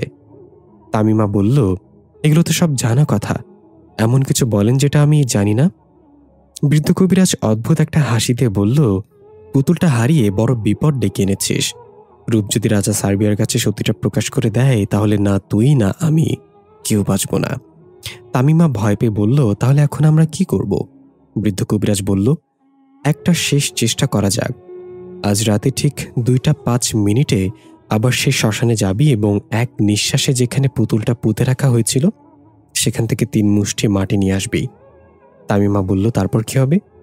বৃদ্ধ কবিরাজ একটু হাসলো আর হাতের ইশারায় তামিমাকে বের হয়ে যেতে বলল। দৃশ্য পরিবর্তন। পূর্বে একটা বাজ পাখি শিকার করে হাতে নিয়ে নিজের পাহাড়ের গুহায় এসেছে। বাজ পাখিটা এক পাশে রেখে কলসি থেকে পানি নিয়ে হাত ধুয়ে নিল, তারপর এক স্থানে আগুন জ্বালিয়ে দিল পাখিটা পোড়া দেওয়ার জন্য, আর বলতে লাগলো, আজকে রাতের খাবারটা জব্বর হবে। হঠাৎ সৈয়দ আলীর কণ্ঠ, আমাকে দাওয়াত দিবে না ভাবি? পূর্বে একটু হেসে বলল, আরে সৈয়দ এসো, তোমাকে দেখে ভালো লাগলো। সৈয়দ আলী পুতুলটা হাতে নিয়ে হেলে দুলে হাঁটতে হাঁটতে সুরবার দিকে এগিয়ে দিয়ে বলল, ততটাও কঠিন ছিল না এটা খুঁজে বের করা। 2 জন মানুষ আমার কাজকে সহজ করে দিয়েছে। পূর্বা পুতুলটা হাতে নিয়ে ভালো করে দেখে বলল, তারা কারা ছিল? সৈয়দ আলী বলল, জানি না, আমি যখন সেখানে পৌঁছালাম তখন তারা পুতুল নিয়ে চলে যাচ্ছিল। আর একটু পর গেলে হয়তোবা হারিয়ে ফেলতাম। একটা পুরুষ ছিল আর একটা মহিলা ছিল, তাদের চেহারায় ভয় ছিল। পূর্বা বলল, যে ভয়টা এখন তোমার চেহারায় দেখতে পাচ্ছি। সৈয়দ আলী একটু থতমত খেয়ে তোতলাতে তোতলাতে বলল, মানে কি বলছো? আমি কেন ভয় পাবো? পূর্বা পুতুলটা পাশে আগুনে ছুঁড়ে ফেলে দিয়ে বলল, তোমার চেহারায় আসল পুতুলটা লুকানোর ভয় সৈয়দ আলী। এটা সেই পুতুল না যেটা আমি আনতে বলেছিলাম। তোফার সাথে লেকের পারে তুমুল লড়াই করে যাচ্ছে কাইয়ুম, রূপী ওয়াং এর। সারা এবং ইফাত বাকি 2 জনের সাথে লড়াই করছে, তারাও বেশ শক্তিশালী। ইফাত একজনকে মাটিতে ফেলে মাথা চেপে ধরে বলল, গরিবের চাইনিজ কুড়াল, এইসব কুমফু তুই কই থেকে শিখছস? সে এক ছিটকা ইফাতকে ফেলে দিয়ে বলল, মনে হচ্ছে তুমি প্রথমবার লড়াই করছো। লড়াইয়ের সময় কোনো কথা বলতে হয় না বাচ্চা। ইফাত বিড়বিড় করে বলল, আমারে বাচ্চা কইছে, এবার বাচ্চাওয়ালা খাওন, আমি ওরে খাওয়াইমো, মানে ওর পকেট থেকে চকলেট থাকলে সেটা খামো। ও এই বলে ইফাত কুমফু স্টাইলে হাত উঠিয়ে হাতের 2 আঙ্গুল দিয়ে তাকে ডাকলো। সে তেড়ে আসলো ইফাতের দিকে। ইফাত একটু নিচু হয়ে মাথা দিয়ে তার পেটে সজোরে আঘাত করলো। সে মুখ ফুলিয়ে পেট চেপে ধরে উল্টো গিয়ে পড়ল দূরে। ইফাত এক লাফে তার বুকের ওপর হাঁটু রেখে পড়ল। তার মুখ দিয়ে রক্ত বের হয়ে গেল এবং রক্তের ছেটা ইফাদের চেহারায় এসে পড়ল। ইফাত একটা পৈশাচিক হাসি দিয়ে হাত দিয়ে রক্তটা মুছে হালকা মুখে দিয়ে বলল, অনেকদিন পর রক্তের স্বাদ পেলাম, একদম আগের মতোই আছে। সে ভয় ভয় বলল, আমি তোমাকে সাধারণ কেউ ভেবেছিলাম, তুমি আসলে কে? ইফাত তার কানের কাছে মুখ নিয়ে ফিসফিস করে কিছু বলল। সেটা শোনার পরই তার নিঃশ্বাস বেড়ে গেল। ভয়ে তার চোখের মণিগুলো এপাশ ওপাশ করতে লাগলো। চিৎকার করে কাইয়ুমকে কিছু বলতেই যাবে তার আগে ইফাত ঠাস করে তার ঘাটটা মোটকে দিল আর বলল, তুমি বলেছে লড়াইয়ের সময় কথা বলতে হয় না। এদিকে দেখা গেল সারার ভেতরে থাকা নথি অন্যজনকে মেরে চিৎপাটাং করে ফেলে রেখেছে লোকের পানির সাইডে। তোফা এখনো কাইয়ুমের সাথে লড়াই করে যাচ্ছে। সারা চেঁচিয়ে বলল, আমি কি সাহায্য করবো তোফা? ইফাত বলল, সারা কেন শুধু শুধু লইতে চাইতেছোস মারা? তোফা নিজে সামলে নিবে এটা, তুই চুপচাপ দাঁড়িয়ে থাক। কাইয়ুম বেশ শক্তিশালী, তোফা কিছুতেই পেরে উঠছে না। যতবারই তাকে আঘাত করা হয় ততবার আবার উঠে দাঁড়ায়। তাকে পরাস্ত করা যেন অসম্ভব। তোফা পেছন থেকে কাইয়ুমের গলা চেপে কর্কশ গলায় বলল, তুই আসলে কি, তোর কি ব্যথা অনুভব হয় না? কাইয়ুম তাচ্ছিল্যের হাসিতে বলল, আমাকে চিনতে পেরেছিস তোফা? আমি সেই ওয়াং যে তোকে আর নথিকে সবসময় জ্বালাতন করত। তোরা তখন আমার সাথে পারতি না, এখনো পারবি না। এ বলে কাইয়ুম এক ছিটকা মেরে তোফার হাত ছড়িয়ে উল্টো তোফাকে আটকে ফেলল। হাত থেকে একটা অদৃশ্য চাকু বের করে তোফার গলায় ধরে ফেলল। তারপর ওদিকে তাকিয়ে দেখল তার সহচর 2 জনেই মরে পড়ে আছে। কাইয়ুম ঝাঁঝালো কণ্ঠে বলল, হারামিগুলোর আসার সময় আস্ত গরুর গ্রিল খাইয়ে এনেছিলাম, লাভ কি হলো? সারা ইফাদের দিকে কটমট চোখে তাকে বলেছিলাম তোফাকে সাহায্য করি, আপনার জন্য থেমে গেলাম। আপনি বলেছিলেন তোফা সামলে নিবে। ইফাত মাথা চুলকে বলল, সামলে তো নেওয়ার কথা ছিল, কিন্তু তোফা এটা কি করলো? কাইয়ুম বলল, রাজকুমার হানজালার মৃতদেহ কোথায়? ওটা আমাকে দিয়ে দে। ইফাত বলল, ভাই তুই মৃতদেহ চাইতেছস নাকি মোয়া? ফুলবাগান উজাড় কইরা ফালাইসি খুঁড়তে খুঁড়তে একটা হাড় দিয়েও পাই নাই ওখানে। কাইয়ুম বলল, আমার সাথে কোনো চালাকি করবি না, সত্যি কথা বল, রাজকুমার হানজালার মৃতদেহ কোথায়? তোফা বিড়বিড় করে বলল, সে সত্যি বলছে ওয়াং, আমরা অনেক খুঁজেও সেখানে কিছু পাইনি। রাজকুমার হানজালার মৃতদেহ কোথায় সেটা শুধুমাত্র আমজাদ মুন্সি জানত। এখন সেও নেই। কাইয়ুম বলল, এটা হতে পারে না। আমজাদ মুন্সি কাউকে না কাউকে অবশ্যই জানিয়ে গিয়েছে। সে জানতো একদিন এই মৃতদেহ খুঁজতে কেউ আসবেই আসবে। সে কাউকে জানিয়ে গেছে এটা। কিন্তু সেটা কে? ইফাত বলল, ভূতনি, তুই তোফারে ছেড়ে কথা ক। কাইয়ুম বলল, ছেড়ে দেওয়ার জন্য কি ধরেছি নাকি? তোফাকে এখন আমার সাথে নিয়ে যাব। যদি তোফাকে ফেরত চাস তাহলে রাজকুমার হানজালার মৃতদেহ নিয়ে চলে আসিস। নতি তো জানি কোথায় আসতে হবে। এটা শুনে সারা এবং ইফাত তেড়ে যেতে চাইলে কাইয়ুমের দিকে। কাইয়ুম চাকুটা আরো শক্ত করে চেপে ধরল তোফার গলায়। এতে করে তোফার গলায় হালকা কেটে গিয়ে কালো এক ধরনের তরল বের হতে লাগলো। তোফা ব্যথায় কুকরে উঠল। কাইয়ুম চিৎকার করে বলল, আর এক পা আগালে তোফার গলা এখানে আলাদা করে ফেলবো। থেমে যা। ইফাত এবং সারা থেমে গেল। ইফাত বলল, তোফা, তুই ভয় পাইস না, আমি তোকে নিয়ে যেতে দেব না। কাইয়ুম বলল, কেন শুধু শুধু মিথ্যা আশা দিচ্ছিস? দেখবি কিভাবে নিয়ে যাই। এ বলে কাইয়ুম তার মুখ থেকে অদ্ভুত এক ধোঁয়া বের করতে লাগলো। তোফা নিজের জ্ঞান হারালো ধোঁয়ার প্রভাবে। ইফাত দৌড়ে গেল তোফাকে ধরতে। তার আগে কাইয়ুম জ্ঞান হারিয়ে মাটিতে লুটিয়ে পড়ল। তোফা অদৃশ্য হয়ে গেল চোখের সামনে। বোঝা গেল কাইয়ুমের মাঝে থাকা ওয়াং কাইয়ুমের শরীর ছেড়ে দিয়ে তোফাকে নিয়ে চলে গেছে। ইফাত দৌড়ে গিয়ে কাইয়ুমের বুকে থাপ্পড় দিতে লাগলো আর বলতে লাগলো, তোফা কই? উঠ কইতাছি, তোফারে কে নিয়ে গেছে?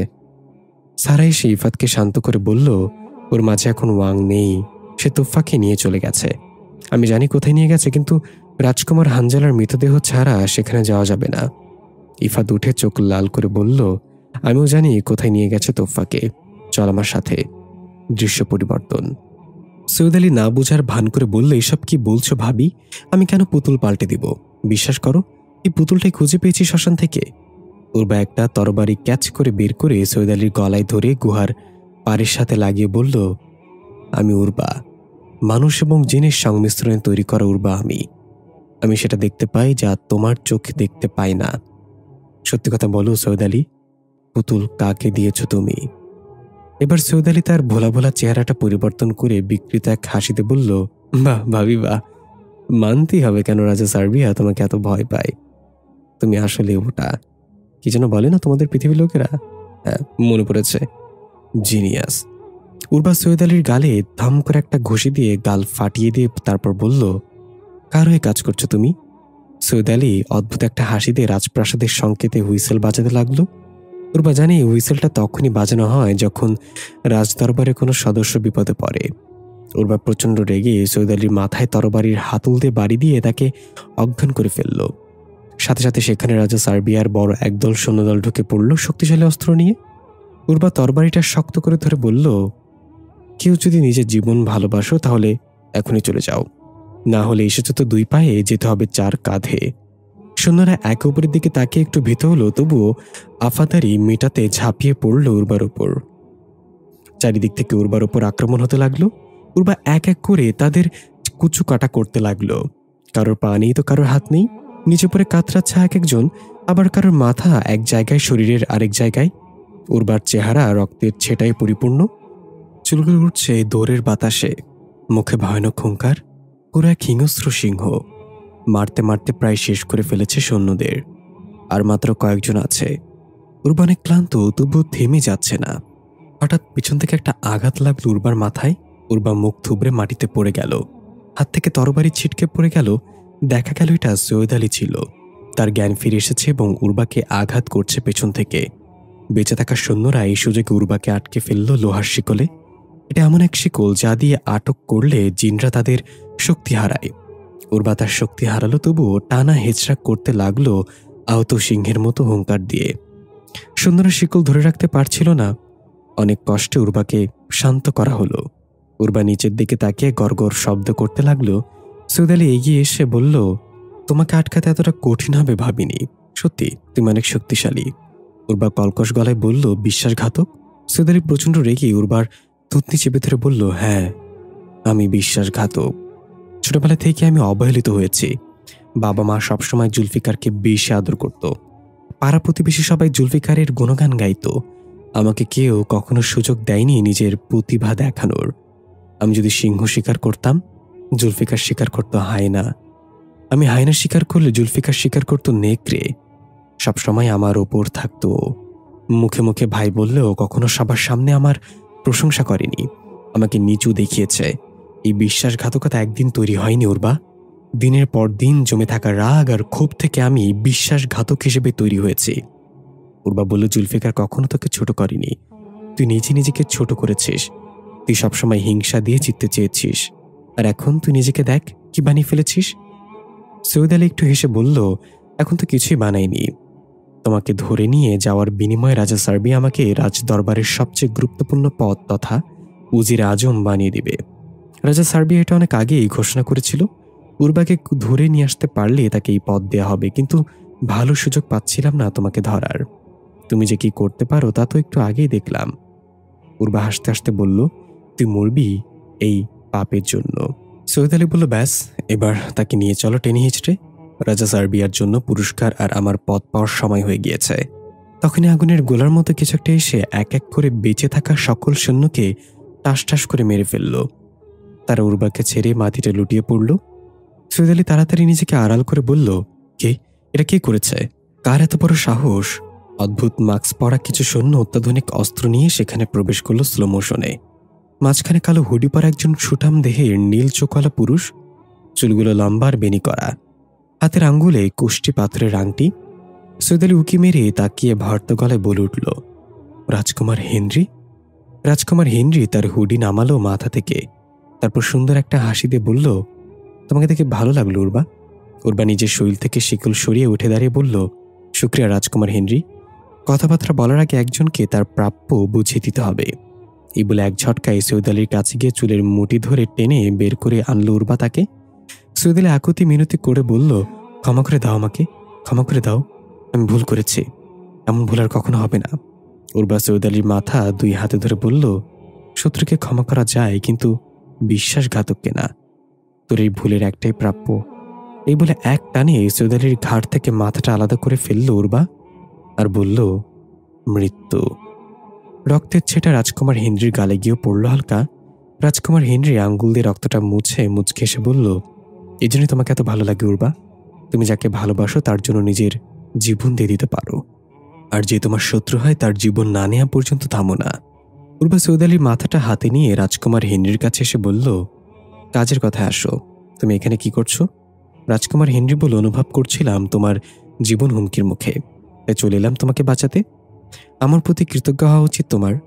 উর্বা সৈয়দ আলীর মাথাটা নিচে ফেলে সেটার উপর একটা পাড়া দিয়ে হাড়ির মতো ভেঙে ফেলল আর বলল, তাহলে রাজা সার্বিয়ার বিরুদ্ধে লড়াই করার জন্য আমাকে তোমার দরকার না? রাজকুমার হেনরি বলল, আরে তুমি তো দেখছি সব জানো। আমি রাজা সার্বিয়ার বিরুদ্ধে বিদ্রোহ ঘোষণা করেছি।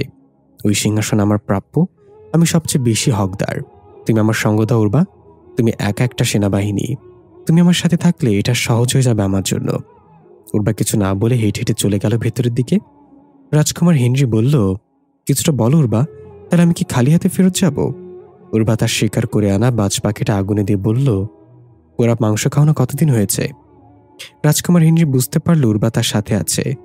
হেনরি হাসতে হাসতে গিয়ে উর্বার পাশে বসল আর বলল, ছোটবেলায় একবার খেয়েছিলাম পৃথিবীতে গিয়ে, তারপর আর খাওয়া হয়নি। উর্বা হেসে বলল, তোমার চেলাপেলাদের বলো আমার ঘরটা পরিষ্কার করতে, এসব লাশের গন্ধে পোড়া মাংসের গন্ধ ঠিকঠাক আসছে না। দৃশ্য পরিবর্তন। তোফার হাত বাঁধা অবস্থায় রাজপ্রাসাদে নিয়ে আসা হয়েছে। দুজন সৈন্য তোফাকে ধরে রেখেছে দুই পাশ থেকে। সামনে হাঁটছে ওয়াং হেলে দুলে। রাজা সার্বিয়া সিংহাসনে বসে আছে গম্ভীর চেহারায়। তোফাকে এনে রাজা সার্বিয়ার সামনে দাঁড় করানো হলো। ওয়াং কুর্নিশ করে বলল, মালিক, এই সেই তোফা, খনি জুলফিকারের মেয়ে। রাজা সার্বিয়া সিংহাসন থেকে উঠে পড়ল। তোফা ছাড়া সবাই তাদের মাথা নিচু করে নিল। রাজা সার্বিয়া হাঁটতে হাঁটতে এসে তোফার সামনে দাঁড়ালো। তোফা সামান্য ভয় না পেয়ে রাজা সার্বিয়ার চোখে চোখ রেখে দাঁড়িয়ে আছে। রাজা সার্বিয়া ওয়াংকে উদ্দেশ্য করে বলল, হানজালার মৃতদেহ কোথায়? ওয়াং বলল, ক্ষমা করবেন, সেটার খোঁজ এখনো জারি আছে, খুব শীঘ্রই পেয়ে যাবে। রাজা সার্বিয়া রেগে ওয়াংয়ের গলা চেপে ধরে বলল, তাহলে কোন সাহসে আমার সামনে এসেছিস তুই? রাজকুমার হানজালার মৃতদেহ নিয়ে আমার সামনে আসবি, তার আগে না, চলে যা এখান থেকে। ওয়াং সম্মতি জানিয়ে তাড়াতাড়ি চলে গেল। রাজা সার্বিয়া এবার তোফাকে উদ্দেশ্য করে বলল, জুলফিকারের কন্যা তোফা, তোর মা উর্বাও খুব তাড়াতাড়ি বন্দী হয়ে এখানে আসতে যাচ্ছে, কিন্তু তোর বাপটা কোথায়? তার কোনো চিহ্ন খুঁজে পাইনি আমরা। কোন গর্তে লুকিয়ে আছে সে? তুফ একটু এসে বলল, এটা তোমাদের ব্যর্থতা, হয়তো তাকে চোখের সামনে দেখেও ধরতে পারছো না। রাজা সার্বিয়া কর্কশ গলায় বলল, এই পুচকে মেয়ে, তোর কি ভয় করছে না আমাকে দেখে? তোফা বলল, ভয় তো তোমার চোখে দেখতে পাচ্ছি রাজা সার্বিয়া, তুমি ভয় পাচ্ছ আমার মা এখানে আসলে তোমার কি হাল হবে? এসব অকেজো শূন্য আমার মাকে থামানোর জন্য যথেষ্ট না। এদিকে দেখা গেল রূপ কারাগারে পায়চারি করছে আর কেমন অস্থির আচরণ করছে, বিড়বিড় করে কিছু একটা বলছে অস্পষ্ট ভাষায়। তখন একটা বৃদ্ধের কণ্ঠ শোনা গেল। এটা ছিল সেই বৃদ্ধ কবিরাজের কণ্ঠ। রূপ থমকে দাঁড়িয়ে গেল পায়চারি বন্ধ করে। রূপ একটা অদ্ভুত হাসি দিয়ে বলল, তাহলে তোমার আমাকে মনে পড়েই গেল, তাই না? দেখা গেল খালিদ এবং তামিমা বৃদ্ধ কবিরাজের কথা অনুযায়ী শ্মশানের মাটি নিয়ে এসেছে এবং সেটা দিয়েই তন্ত্রমন্ত্রের দ্বারা কবিরাজ রূপের সাথে যোগাযোগ করেছে। তামিম এবং খালিদ বৃদ্ধ কবিরাজের সামনেই বসে আছে।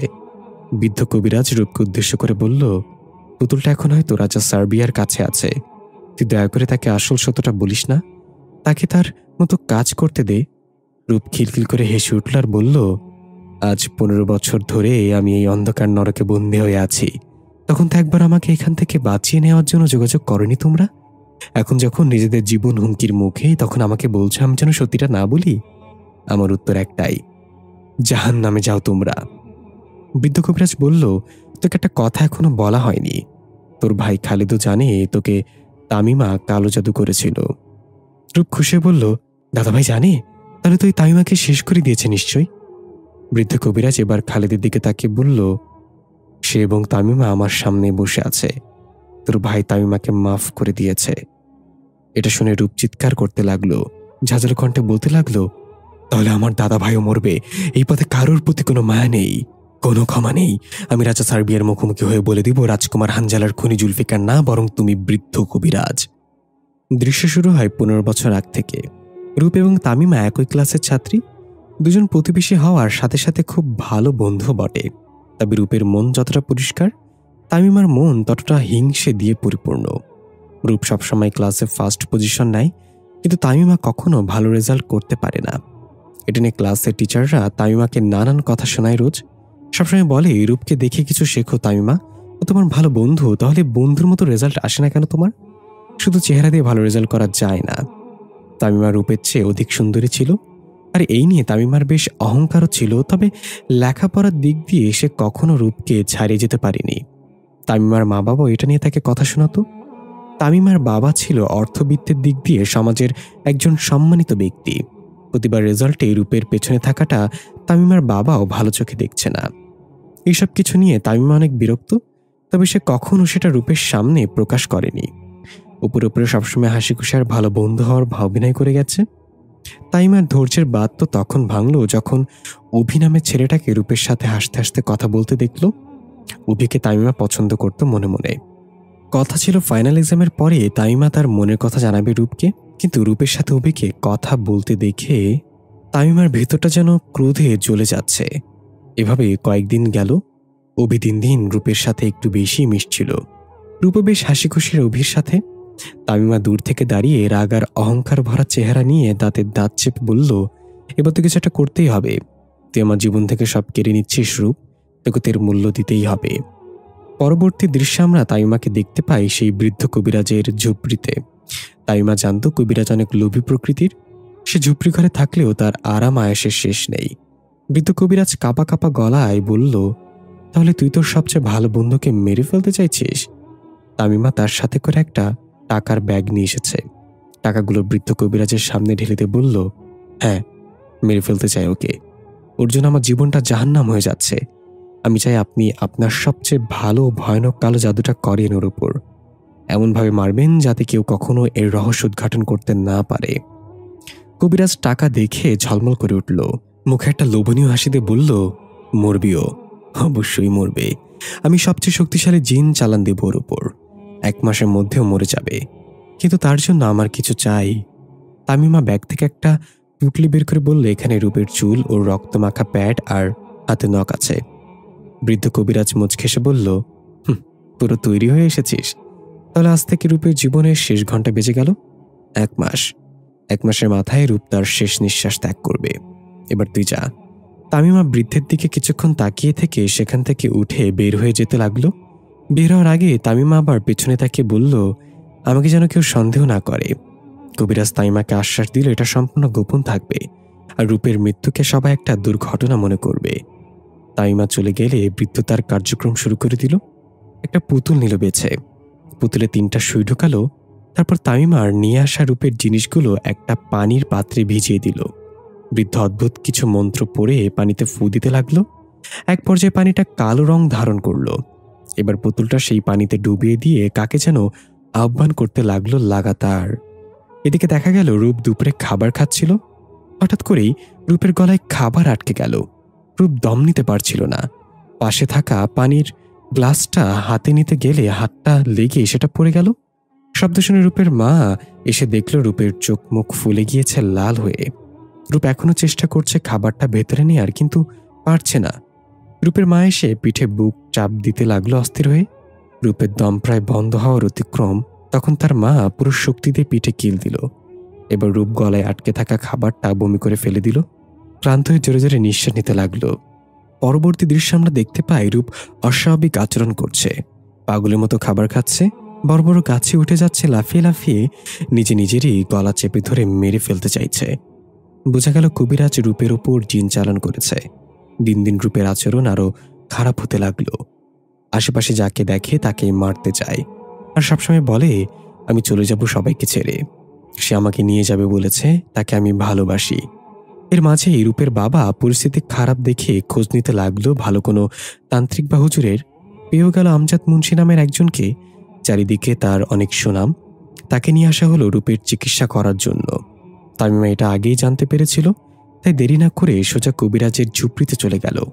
কবিরাজকে অবগত করলো আমজাদ মুন্সি নামে একজন আসছে রূপের চিকিৎসা করতে। এমনটা হলে আমি ধরা পড়ে যেতে পারি, কিছু একটা করুন। কবিরাজ আমজাদ মুন্সির নাম শুনে চিন্তায় পড়ে গেল। তামিমাকে পাঠিয়ে দিল এটাকে বলে কিছু একটা করছি আমি। তামিমা চলে গেল তাড়াতাড়ি ধ্যান ধরে রূপের ওপর চালান করা জিনকে হাজির করল, যার নাম ছিল হানজালা। আল হিলান জিন গোষ্ঠীর রাজকুমার। হানজালা এসে কর্কশ গলায় বলল, কি হয়েছে, এত জরুরি তলব? বৃদ্ধ কবিরাজ ভাইবে বলল, সময় কমিয়ে দেওয়া হয়েছে, 1 মাস না, আজকে বোন এখনই মেয়েটাকে মেরে ফেলো। আমজাদ মুন্সি এসে গেলে সে যে কোনোভাবে তোমাকে ছাড়িয়ে দিবে। হানজালা বলল, না, সময় যেটা ঠিক করে দিয়েছ সেটাই কার্যকর থাকবে। ওই মেয়ে 1 মাসের মাথায় মারা যাবে। আর যদি তুমি অন্য কারোর মাধ্যমে তাকে মারার চেষ্টা করো তাহলে তুমি রাজকুমার হানজালার ক্রোধের মুখোমুখি হবে, মনে রেখো। বৃদ্ধ কবিরাজ আতকে উঠল আর বলল, তোমার কি মাথা ঠিক আছে? আমি তোমাকে তার উপর চালান করেছি, তোমাকে বিশাল ভোগ দিয়েছি। আমি যা বলবো তাই করতে হবে। তাকে মেরে ফেলো আজকে এবং এখনই। হানজালা ঝাঁঝালো কণ্ঠে বলল, আমি কি বলেছি শুনতে পাওনি তুমি? আমাকে যেন আর একবারও বলতে না হয় মেয়েটাকে আজকে মারব না, তার সময় হওয়ার পর সে মরবে। বৃদ্ধ কবিরাজ ভয় এবং অবাক হয়ে বলল, এমনটা তো হওয়ার কথা ছিল না। তুমি কি চাচ্ছ বলো তো হানজালা? তুমি কি মেয়েটাকে মারার বদলে রক্ষা করছো কোনো কারণে? হানজালা এবার হাসতে হাসতে বলল, ঠিক ধরেছ বৃদ্ধ, আমি তাকে মারব না, আমার সাথে করে নিয়ে যাওয়ার প্রস্তুতি নিচ্ছি। অমন একটা ফুটফুটে মেয়েকে কিভাবে মারতে পারি বলো? আমি তাকে ভালোবেসে ফেলেছি, তাকে আমার রাজ্যে নিয়ে যাব। বৃদ্ধ কবিরাজ এবার রেগে গিয়ে বলল, আমি তোমাকে ভোগ দিয়েছি তাকে মারার জন্য, রক্ষা করার জন্য না। তুমি ওয়াদার খেলাফত করতে পারো না, এর জন্য তোমাকে কঠিন মূল্য চুকাতে হবে হানজালা। হঠাৎ একটা স্টিলের পানির গ্লাস উড়ে এসে বৃদ্ধের কপাল ফাটিয়ে দিল। বৃদ্ধ কবিরাজ ব্যথায় কুকড়ে উঠে কপাল চেপে ধরে বলল, এটা তুই ঠিক করলি না হানজালা, আমি তোকে ছাড়বো না। বৃদ্ধ কবিরাজ ব্যথায় কুকড়ে উঠে কপাল চেপে ধরে বলল, এটা তুই ঠিক করলি না। হানজালা কর্কশ গলায় বলল, যাই করো বৃদ্ধ, আমার আর রূপের মাঝে এসো না, তাহলে তোমার হাড্ডি গুঁড়ো করে ফেলবো। এই বলে হানজালা চলে গেল। বৃদ্ধ ক্রোধে ফেটে পড়ল, দাঁত কটমট করে বিদঘটে ভাবে বলল, আমি তোকে ওই মেয়ের মাঝেই মেরে ফেলবো, আমাকে তুই চিনিস না। এই বলে বৃদ্ধ কবিরাজ হানজালাকে মারার জন্য যা যা দরকার সব একত্রিত করল। সবচেয়ে শক্তিশালী মন্ত্র জপ করতে লাগলো। বৃদ্ধের নাক দিয়ে রক্ত বের হওয়া শুরু হলো মন্ত্রের প্রভাবে। এদিকে আমজাদ মুন্সি আর জুলফিকার মিলে রূপের মধ্যে থেকে হানজালার ছায়া মেটাতে চেষ্টা করে যাচ্ছে। জুলফিকারের কোনো উদ্দেশ্য ছিল না হানজালাকে মেরে ফেলার, তাই সে তার মন্ত্র সেভাবে উচ্চারণ করছিল যাতে হানজালার জীবনের কোনো ক্ষতি না হয়। কিন্তু বৃদ্ধ কবিরাজের মন্ত্রের প্রভাবে হানজালার অনেক কষ্ট হতে লাগলো। হানজালা হয়রান ছিল এটা ভেবে যে জুলফিকার যেটা উচ্চারণ করছে এটাতে আমার এত কষ্ট হওয়ার কথা না। নিশ্চয়ই বৃদ্ধ কবিরাজ কিছু একটা করেছে। হানজালার আগে গজগজ করতে লাগলো রূপের মধ্য থেকে। মন্ত্রের জন্য বেরো হতে পারছিল না। একদিকে আমজাদ মুন্সি আর জুলফিকার এটা জানতো না যে অন্য কেউ হানজালাকে মারার চেষ্টা করছে। হানজালা কয়েকবার বলার চেষ্টা করেছে জুলফিকারকে, কিন্তু স্পষ্ট করে কিছু বলতে পারছে না। এক পর্যায়ে সব শান্ত হয়ে গেল। জুলফিকার ভাবল হানজালার মৃত্যুর জন্য সে দায়ী। আড়াল করে ফেলল নিজের পরিবার সহ। তোফা বড় হলো আমজাদ মুন্সির বাড়িতে। উর্বা পালিয়ে বেড়াতে লাগলো। এদিকে রাজা সার্বিয়াও ভুল বুঝল। সেও ভেবে নিল জুলফিকার রাজকুমার হানজালার মৃত্যুর জন্য দায়ী। তাই সে যখন জুলফিকারের পরিবারের কাউকে পেল না, তখন রূপকে তুলে নিয়ে গেল। তাকে নিক্ষেপ করা হলো মাটির নিচের অন্ধকার কারাগারে। রূপের কোনো কথাই শুনতে চায়নি কখনো। অথচ একবার যদি সে রূপের কথা শুনত, তাহলে রাজা সার্বিয়া জানতে পারত আসল হত্যাকারীকে। রাজা সার্বিয়া তার রাজ্যের সবচেয়ে বড় তান্ত্রিকের মাধ্যমে উপায় বের করল রাজকুমার হানজালাকে আবার ফিরিয়ে আনার ব্যাপারে। তবে তার জন্য দরকার সেই পুতুল যেটা দিয়ে হানজালাকে ওই মেয়ের শরীরে চালান করা হয়েছিল। আর দরকার রাজকুমার হানজালার মৃতদেহ। তারপর এই মেয়ের আত্মা দিয়ে রাজকুমার হানজালাকে আবার ফিরিয়ে আনা যাবে। রাজা সার্বিয়া সেদিন থেকে এগুলোর খোঁজের জন্য বিভিন্ন সময় বিভিন্ন জনকে পৃথিবীতে পাঠিয়েছে। আরও পাঠিয়েছে জুলফিকার এবং তার মেয়ে তোফাকে খুঁজতে। একদিকে ছেলে হত্যার প্রতিশোধ এবং অন্যদিকে ছেলেকে ফিরিয়ে আনার যুদ্ধ। দৃশ্য চলে এলো বর্তমানে। সবকিছু বলছিল তামিম তার নিজের কণ্ঠে। পাশে বসে আছে খালিদ, তার সামনে বসে আছে ইফাদ এবং সারা। ইফাদ এক ঝটকায় দাঁড়িয়ে তামিমার গলা চেপে ধরে গাছের সাথে লাগিয়ে বলল, তাহলে সবকিছু শুরু তোর দ্বারাই হয়েছিল। কত নিকৃষ্ট তুই! হিংসের বর্ষবর্তী হয়ে কি করে ফেলাইছোস? একজনের মারতে গিয়ে আজকে কতগুলো জীবন জাহান্নাম বানাই দিছোস। খালিদ এসে তাড়াতাড়ি ইফাদের হাত থেকে তাইমাকে ছাড়িয়ে নিল। তারপর বলল, বাবা, যাবার তা তো হয়ে গেছে, এখন এটার সমাধান কি সেটা নিয়ে ভাবতে হবে। ইফাদ বলল, সমাধান একটাই, রাজা সার্বিয়ার এই সত্যটা জানাইতে হইব, নাইলে আরো অনেক প্রাণ ঝরব। সারা এগিয়ে এসে খালিদকে বলল, আপনি তো রূপের ভাই, তাই না? তাহলে আপনি কিভাবে পারলেন এই নিকৃষ্ট মহিলাকে ক্ষমা করতে? আপনার শরীরে কি রক্ত নেই? বোনের এই অবস্থা যে করেছে তাকে কিভাবে রক্ষা করছেন আপনি? খালিদ তাইমার দিকে কটমট চোখে তাকিয়ে বলল, আমি লোভে পড়ে গিয়েছিলাম। দৃশ্য আবার অতীতে। ওই দিন যখন তাইমা ইচ্ছে করে খেজুর পাতার ত্রিভুজ ভেঙে দিয়েছিল, দৌড়ে পালানোর ভান করে, সেটা আর কেউ লক্ষ্য না করলেও খালিদ করেছিল। তারপর আমজাদ মুন্সি যখন সবাইকে বাইরে যেতে বলল, তখন খালিদ বাইরে গিয়ে তাইমাকে অনুসরণ করছিল। তাইমা সেখান থেকে বের হয়ে সোজা বৃদ্ধ কবিরাজের কাছে গিয়েছিল। খালিদ তাকে অনুসরণ করেই সেখানে এক জায়গায় লুকিয়ে পড়ল। তাইমা যখন কবিরাজের ঝুপড়ি থেকে বের হলো, তখন খালিদ তাইমার পথ আটকে দাঁড়ালো। তাইমা, কি করছো তুমি? এগুলো এখানে কেন তুমি? তাইমা হঠাৎ করে খালিদকে দেখে ভরকে গেল। থতমত খেয়ে তোতলানো কণ্ঠে বলল, না মানে খালিদ ভাইয়া, তুমি এখানে? খালিদ রেগে গিয়ে তাইমার চোখে চোখ রেখে বলল, আমি দেখেছি তুমি খেজুর পাতার ত্রিভুজ ইচ্ছে করেই ভেঙে দিয়েছ। তার মানে তুমি এই রূপকে বান মেরেছ এই বৃদ্ধ কবিরাজের মাধ্যমে। তাইমা ভয় ভয়ে এবার স্বীকার করে নিল সবকিছু, কি জন্য এগুলো করেছে সবকিছু বলে দিল খালিদকে। খালিদ সব শুনে রেগে আগুন হয়ে গেল। তাইমাকে দুই গালে ঠাটিয়ে চড় মারল। তারপর বলল, সবাইকে জানাতে হবে এটা, তুই কত খারাপ একটা কাজ করেছিস। এই বলে খালিদ চলে যাচ্ছিল, পেছন থেকে দৌড়ে গিয়ে তামিমা খালিদের পা জড়িয়ে ধরে কাকুতে মিনতি করে বলতে লাগলো, ভাইয়া প্লিজ আমাকে ক্ষমা করে দিন, আমি ভুল করেছি, কাউকে এটা বলবেন না, তার আমার আত্মহত্যা করা ছাড়া কোনো উপায় থাকবে না। খালিদ কিছু মানতে নারাজ। কয়েকবার ছিটকা দিয়ে তাইমাকে ছাড়িয়ে যেতে চাইলেও তাইমা বারবার খালিদের পা জড়িয়ে ধরে রাখলো। এবার তাইমা বলে ফেলল, ভাইয়া আপনি যা চাইবেন আমি তাই দিব, দরকার হলে নিজেকে বিলিয়ে দিব আপনার কাছে, তবুও এটা কারো কাছে বলবেন না। খালিদ তাইমার দিকে তাকালো। তাইমা যথেষ্ট সুন্দরী হওয়ায় খালিদের চোখ আটকে গেল তাইমার উপর। না চাইতেও তাইমার সৌন্দর্যের মোহে পড়ে গেল খালিদ। এভাবে একটা কঠিন সত্য চাপা পড়ে গিয়েছিল সেদিন। দৃশ্য ফিরে এলো বর্তমানে। ইফাদ এবং সারা ঘূর্ণাত্ম চোখে তাকালো খালিদের দিকে। খালিদ মাথা নিচু করে দাঁড়িয়ে আছে। তাইমার মুখেও কোনো কথা নেই। ইফাদ বলল, আমার লাগা যদি দুইটা খুন করা জায়েজ হইতো, তাহলে তোগো দুজনের খুন করে আগে একবারও ভাবতাম না। সারা বলল, ওই যে একটা কথা আছে না, মানুষের জন্ম নিয়ে মানুষ আর হইতে পারলাম কই, অমানুষের যদি কোনো চেহারা হইতো তাহলে সেটা তোগো মতোই দেখতে হইতো। ইফাদ বলল, সারা একটু খারা, তে আমার মতো ভাষা কেমনে কইলি? সারা বলল, এতদিন ধইরা তোমার লগে আসি, আয়ত্ত কইরা ফেলাইছি তোমার ভাষাটা, ভালোই লাগে বুঝছেন, এখন কন কি করবেন? সব তো জানা হলো। ইফাদ বলল, আল হিলান জিন রাজ্যে যাইতে হইব, তোফার কোনো ক্ষতি হওয়ার আগে রাজা সার্বিয়ারের সত্যিটা জানাইতে হইব। সারা বলল, কিন্তু আপনি কিভাবে যাবেন? ইফাত বলল, নথি নিয়ে যাইব আমারে।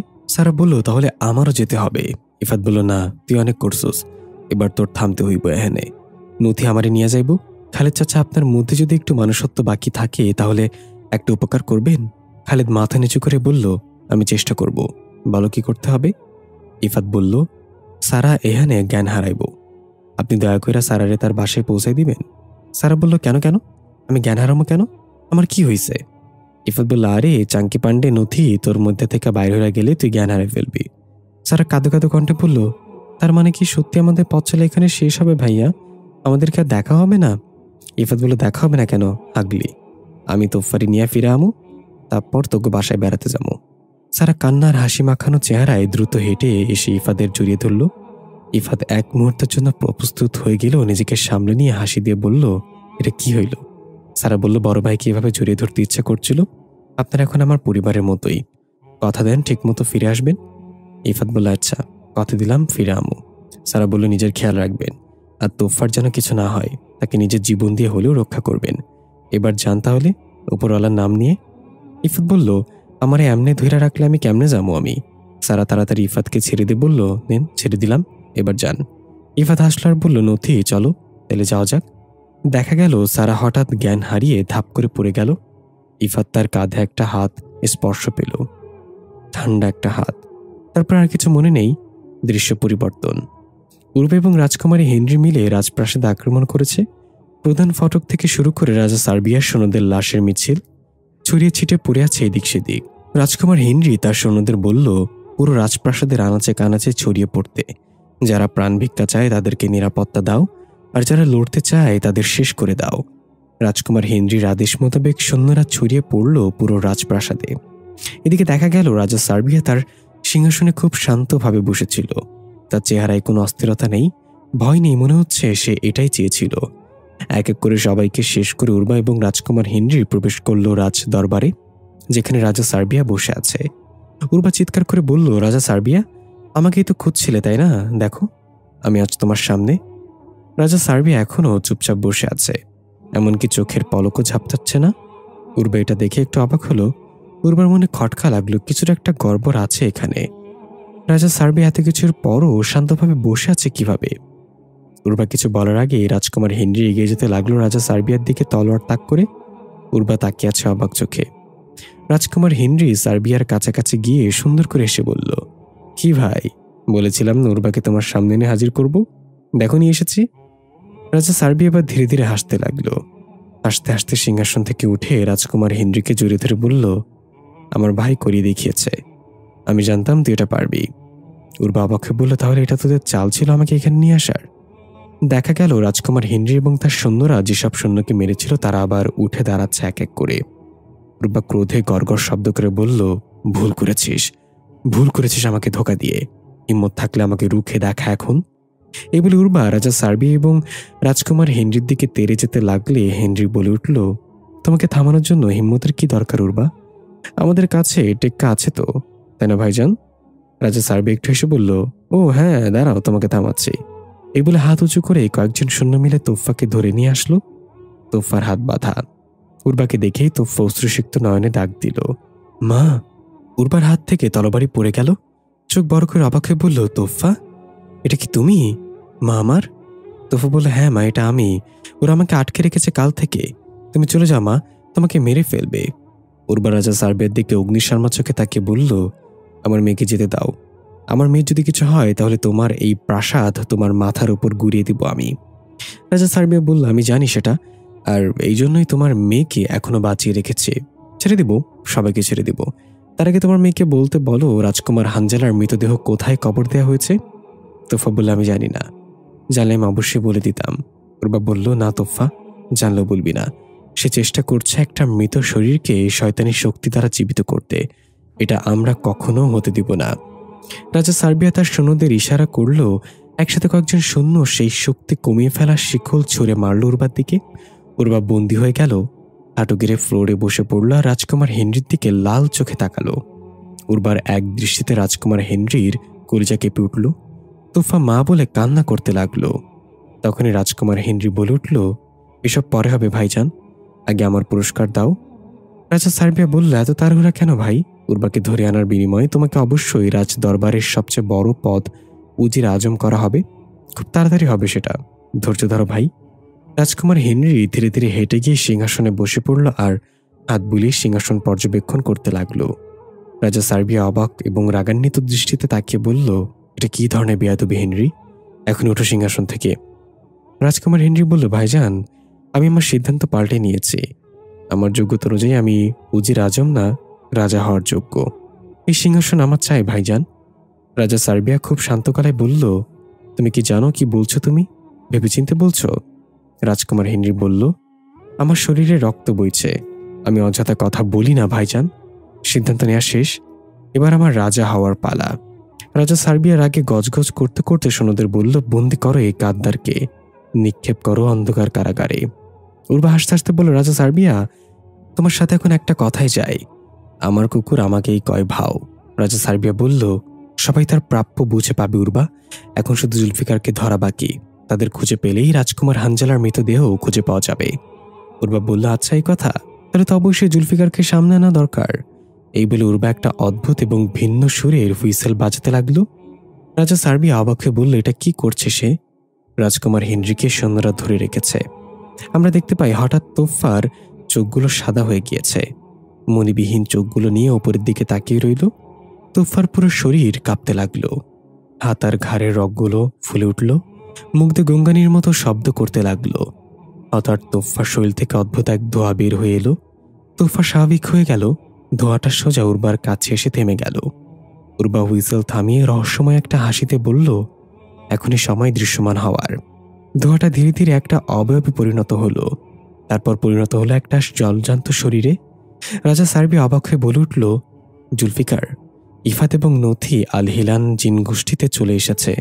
কিন্তু দেখা গেল সবাই কেমন অস্থির হয়ে এদিক ওদিক ছোটাছুটি করছে। সবার চেহারায় ভয় আর অস্থিরতা।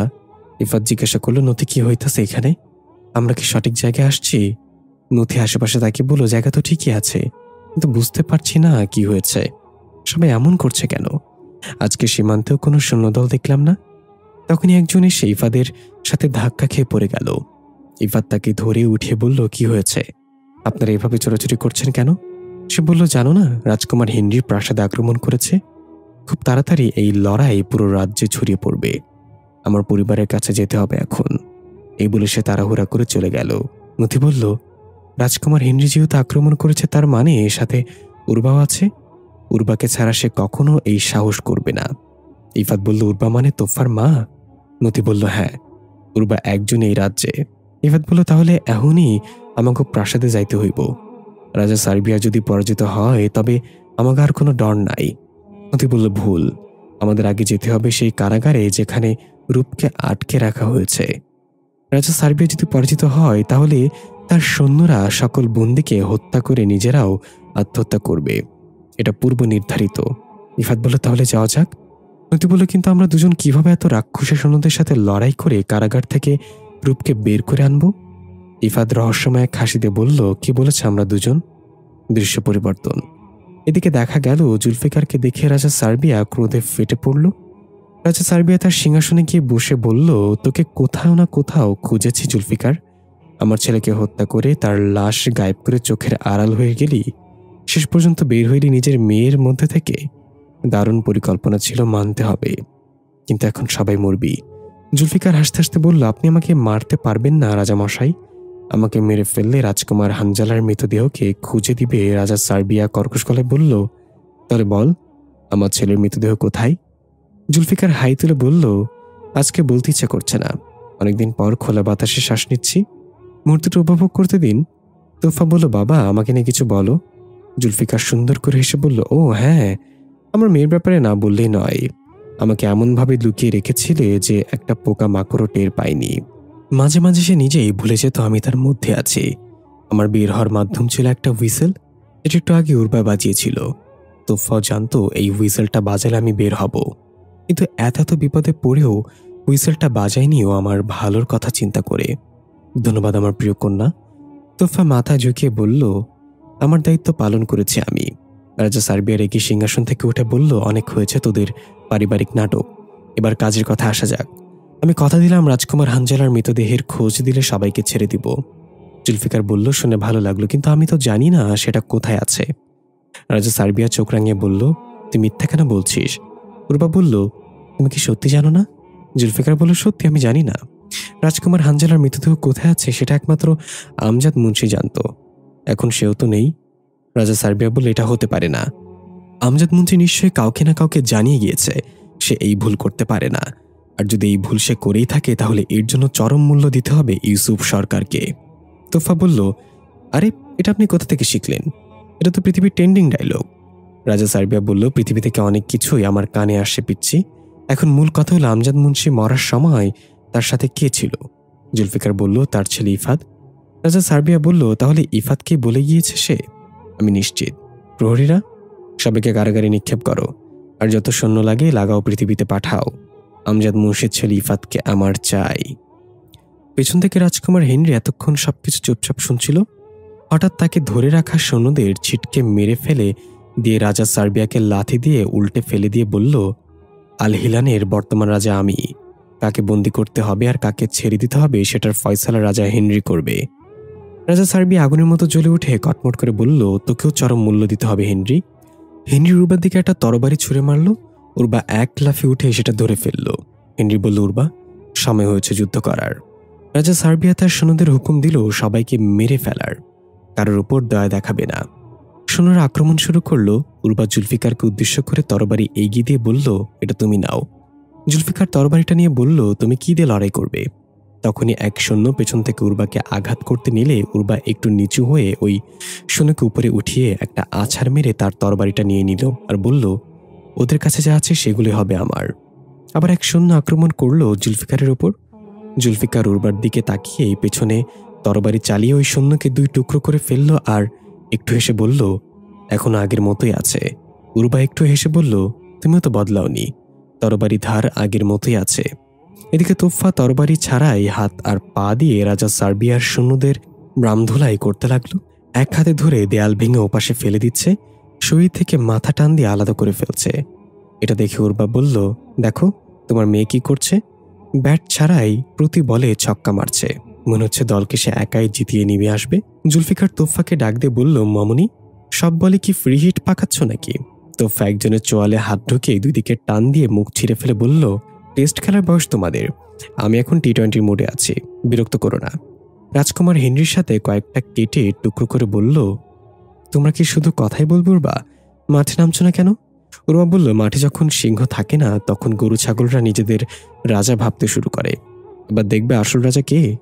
জুলফিকার আর উর্বা একসাথে স্লো মোশনে রাজা সার্বিয়ার সৈন্যদের কুচু কাটা করতে লাগলো। রক্তের ছেটা দেয়ালে দেয়ালে ছড়িয়ে পড়ল। সবকিছুর মাঝে রাজা সার্বিয়া চুপচাপ শান্তভাবে বসে আছে তার সিংহাসনে। এবারও তার চেহারায় বিন্দুমাত্র ভয় বা চিন্তার ছাপ নেই। চোখগুলো আগুনের মতো লাল করে সবকিছু দেখে যাচ্ছে। দৃশ্য পরিবর্তন। ইফাত এবং নথি পৌঁছে গিয়েছে কারাগারে। অদ্ভুত বিষয় হলো কারাগারে কোনো রক্ষী নেই আজ। ভয়ানক প্রশিক্ষণ প্রাপ্ত রাক্ষসগুলো কোথায়? নথি বলল, সীমান্তেও কোনো সৈন্য দেখলাম না আজ। এখন কারাগারেও কোনো রক্ষী নেই। কি হচ্ছে বলতো ইফাত? ইফাত বলল, রাজা সার্বিয়া সবাইরে প্রাসাদে ডাইক্কা নিছে নিশ্চয়ই। সে জানতো রাজকুমার হেনরি আক্রমণ করবে, তার মানে উর্বা এবং রাজকুমার হেনরি ফাঁদে পড়তে যাইতেছে। নথি বলল, সাথে তোফাও, আমাদের তাড়াতাড়ি ফিরতে হবে প্রাসাদে, তার আগে রূপকেও নিয়ে যাও। ইফাত এবং নথি কারাগারের সব লোহার দরজা পিটিয়ে পিটিয়ে ডাকছে রূপের নাম ধরে। দরজার পিছন থেকে ভেসে আসছে ভয়ানক সব কণ্ঠ আর চিৎকার। কেউ কেউ কাকুতি মিনতি করে বলছে দরজা খুলে দিতে। ইফাত কি যেন মনে করে টাস করে একটা তালা ভেঙে ফেলল আর দরজা খুলে দিল। নথি নিষেধ করতেও পারল না। তার আগেই ভেতর থেকে একটা ভয়ানক পিশাচ এক লাফে ইফাদের উপর ঝাঁপিয়ে পড়ল। নথি দৌড়ে এসে পিশাচটাকে ধরে ছুঁড়ে ফেলে দিল। ইফাদ উঠে বলল, এটা কি ছিল? নথি বলল, এটা মায়াবী পিশাচ। তারা বিভ্রান্ত করে তাদের মায়াভরা কণ্ঠ দিয়ে, আমার কথা শোনার আগেই তুমি দরজা কেন খুললে?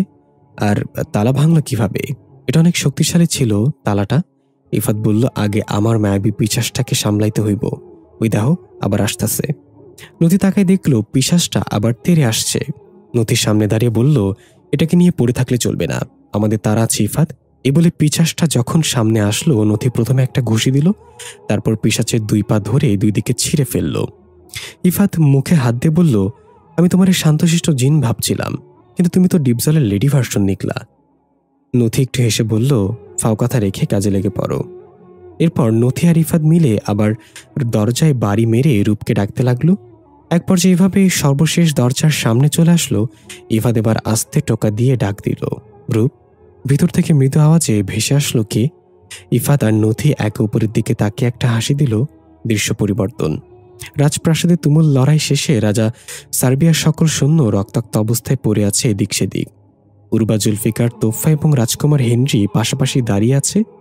রাজা সার্বিয়া এখনও নীরবভাবে বসে আছে সিংহাসনে। উরবা বিড়বিড় করে বলল, সে এত শান্তভাবে বসে আছে কেন? এটা ভালো লক্ষণ না। তার নিশ্চয়ই কোনো পরিকল্পনা আছে। রাজকুমার হেনরি বলল, আর কি পরিকল্পনা থাকতে পারে? তার সকল সৈন্য তো ভগার পার, অবশিষ্ট কিছুই নেই। জুলফিকার বলল, না রাজকুমার হেনরি, সে শান্ত হয়ে বসে থাকার মতো কেউ না, তার মনে কিছু একটা চলছে।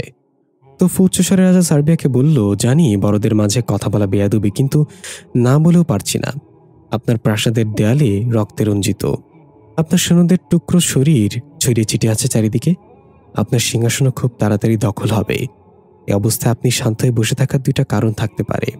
এক হলো আপনার দ্বিতীয় কোনো পরিকল্পনা রয়েছে, আর দুই হলো আপনার হয়তো এসব কিছু দেখে টয়লেটে চাপ দিয়েছে, তাই খিচ্ছি মেরে বসে আছেন। জুলফিকার হাসতে হাসতে বলল, good one my champ, good one. Urba ঘাড় কাত করে বলল, রাজা সার্বিয়া, তুমি কি নিজে আসবে আমাদের কাছে, নাকি আমরা এসে তোমাকে টেনে হিঁচড়ে নামাবো সিংহাসন থেকে? রাজা সার্বিয়ার আচরণে কোনো পরিবর্তন আসলো না। সে আগের মতোই বসে আছে চুপচাপ। তোফা বলল, হ্যাং হয়ে গিয়েছে, নিশ্চয়ই কোনো সুইচ চাপ দিয়ে চালু করতে হবে তাকে। রাজকুমার হেনরি ডাক দিল, ভাইজান, বসতে কোনো লাভ নেই, তোমার সময় ফুরিয়ে এসেছে। এবার রাজা সার্বিয়া হালকা কাশি দিয়ে হাত উঁচু করে মোড়ামুড়ি দিল। তারপর হাই তুলে বলল, দেখলাম শুনলাম আর ভুলে গেলাম, এবার আমার আঘাত করার পালা। তৈরি তো সবাই? এটা বলার সাথে সাথে চারিদিক থেকে সহস্র অদৃশ্য সৈন্য দৃশ্যমান হতে লাগলো। ভয়ানক রাক্ষস আর পিশাচ, তাদের হাতে ভয়ানক সব হাতিয়ার, দেখতে কুৎসিত। রাজকুমার হেনরি বলে উঠল, এরা তো সীমান্ত আর কারাগারের রক্ষী, তার মানে এটা একটা ফাঁদ ছিল। কেউ কিছু বুঝোটার আগেই তারা একসাথে চারিদিক থেকে শিকল ছুঁড়ে মারল, একসাথে সবাইকে বন্দি করে ফেলল। মুহূর্তের মাঝে সবকিছু পাল্টে গেল। শিকলের বাঁধনে সবাই তাদের শক্তি হারালো। এবার রাজা সার্বিয়া আস্তে করে সিংহাসন থেকে উঠল। স্লো মোশনে হাঁটতে হাঁটতে এসে সামনে দাঁড়ালো আর অট্টহাসিতে বলল, কি ভেবেছিলে আমি পরিকল্পনা না সাজিয়েই তোমাদের প্রাসাদে প্রবেশ করতে দিয়েছি? রাজকুমার হেনরি থুতনি চেপে ধরে বলল, আমার বোকা ভাইটা রাজা হতে চেয়েছিল, এখন বাকি জীবন কাটাতে অন্ধকার কারাগারে। আমি বাতাসে রাজা হয়ে যাইনি, ওই সিংহাসন আমার প্রাপ্য, আর আমি এই রাজ্যের রাজা। উরবা বলল, আমাদের গালিব স্যার বলতো, বিজয়ের উল্লাস খুব তাড়াতাড়ি করতে নেই, পরাজয় কাঁচা ঘুম ঘুমায়, যে কোনো সময় জেগে যেতে পারে। রাজা সার্বিয়া কটমট করে উরবার দিকে তাকিয়ে বলল, আমার এই বিজয়কে রুখে দিবে কে? কেউ কে আছে যে আমার কবল থেকে তাদের রক্ষা করবে? কে আছে বল আমাকে? তখনই হঠাৎ রাজপ্রাসাদের প্রধান ফটক থেকে আওয়াজ এলো, আমার ভুলে গেল নাকি মামা? সবাই একসাথে তাকালো সেদিকে। তোফার মুখে হাসি ফুটল। রাজা সার্বিয়া বলল, লাল্লানটা আবার কে? তোফা বলে উঠল, ইফাদ, নথি। দেখা গেল ইফাদ এবং নথি চলে এসেছে। পেছনে আর একজনকে দেখা যাচ্ছে। ইফাদ বলল, রূপ, নথি, তোমরা আমার পেছনে থাকবা, আকবরে কোনো কথা কইতে যাইবা না। দুজনে মাথা ঝাঁকিয়ে সম্মতি দিল। এবার তিনজন একসাথে স্লো মোশনে এগিয়ে আসতে লাগলো ত্রিভুজ আকৃতিতে। ইফাদ এসে তোফার দিকে তাকে একটু মুচকে হাসলো। জুলফিকার বলল, উরবা, এটা আমজাদ মুন্সির ছেলে ইফাদ। উরবা বলল, বুঝতে পারছি, কিন্তু তুমি এখানে কিভাবে এলে আর কেন এলে? ইফাদ বলল, আপনি নিশ্চয়ই তোফার মা উরবা, অনেক শুনেছি আপনার কথা। আপনি কোনো মানুষ থেকে কেমনে জিন হইছেন, কেন পৃথিবী স্যার এই রাজ্যে চলে আসছেন, কি কি হারাইছেন, জীবন হকগোল কিছু আমি জানি। উরবা বলল, কে বলেছে তোমাকে এসব? নিশ্চয়ই তোফা। ইফাদ তোফার দিকে তাকে একটু হেসে বলল, তোফা কেমনে কইব? ও তো নিজেই জানতো না যে আমি ওর আসল পরিচয় এই ছোট্ট কাল থেকে জানি। এগুলো আমার বাবার মুখে শুনছিলাম, বাবা যখন জুলফিকার চাচার কথা কইতো তখন থেকে জানি। রাজা সার্বিয়া বলল, এক কাজ করো, তোরাই কথা বল নিজেদের মাঝে, আর আমি একজন রাজা, আমাকে কথা বলার সুযোগ দে। ইফাদ বলল, আপনি বলবেন নাকি শুনুন, সেটা আগে ডিসাইড করুন রাজা সার্বিয়া। রাজা সার্বিয়া অবাক হয়ে বলল, আরে তোর কথা বলার ধরন বদলে গেল কেন? আর তুই যদি আমজাদ মুন্সির ছেলে হস, তাহলে বল আমার রাজকুমার হানজালার মৃতদেহ কোথায় কবর দিয়েছে তোর বাবা? তোকে নিশ্চয়ই বলে গেছে মরার আগে। ইফাদ বলল, আপনি আমার বাবাকে মেরেছেন, আপনাকে আমি কেন বলবো কিছু? রাজা সার্বিয়া তার সৈন্যদের চোখ দিয়ে ইশারা করতেই কয়েকজন এসে সবার গলায় তরবারি ধরল।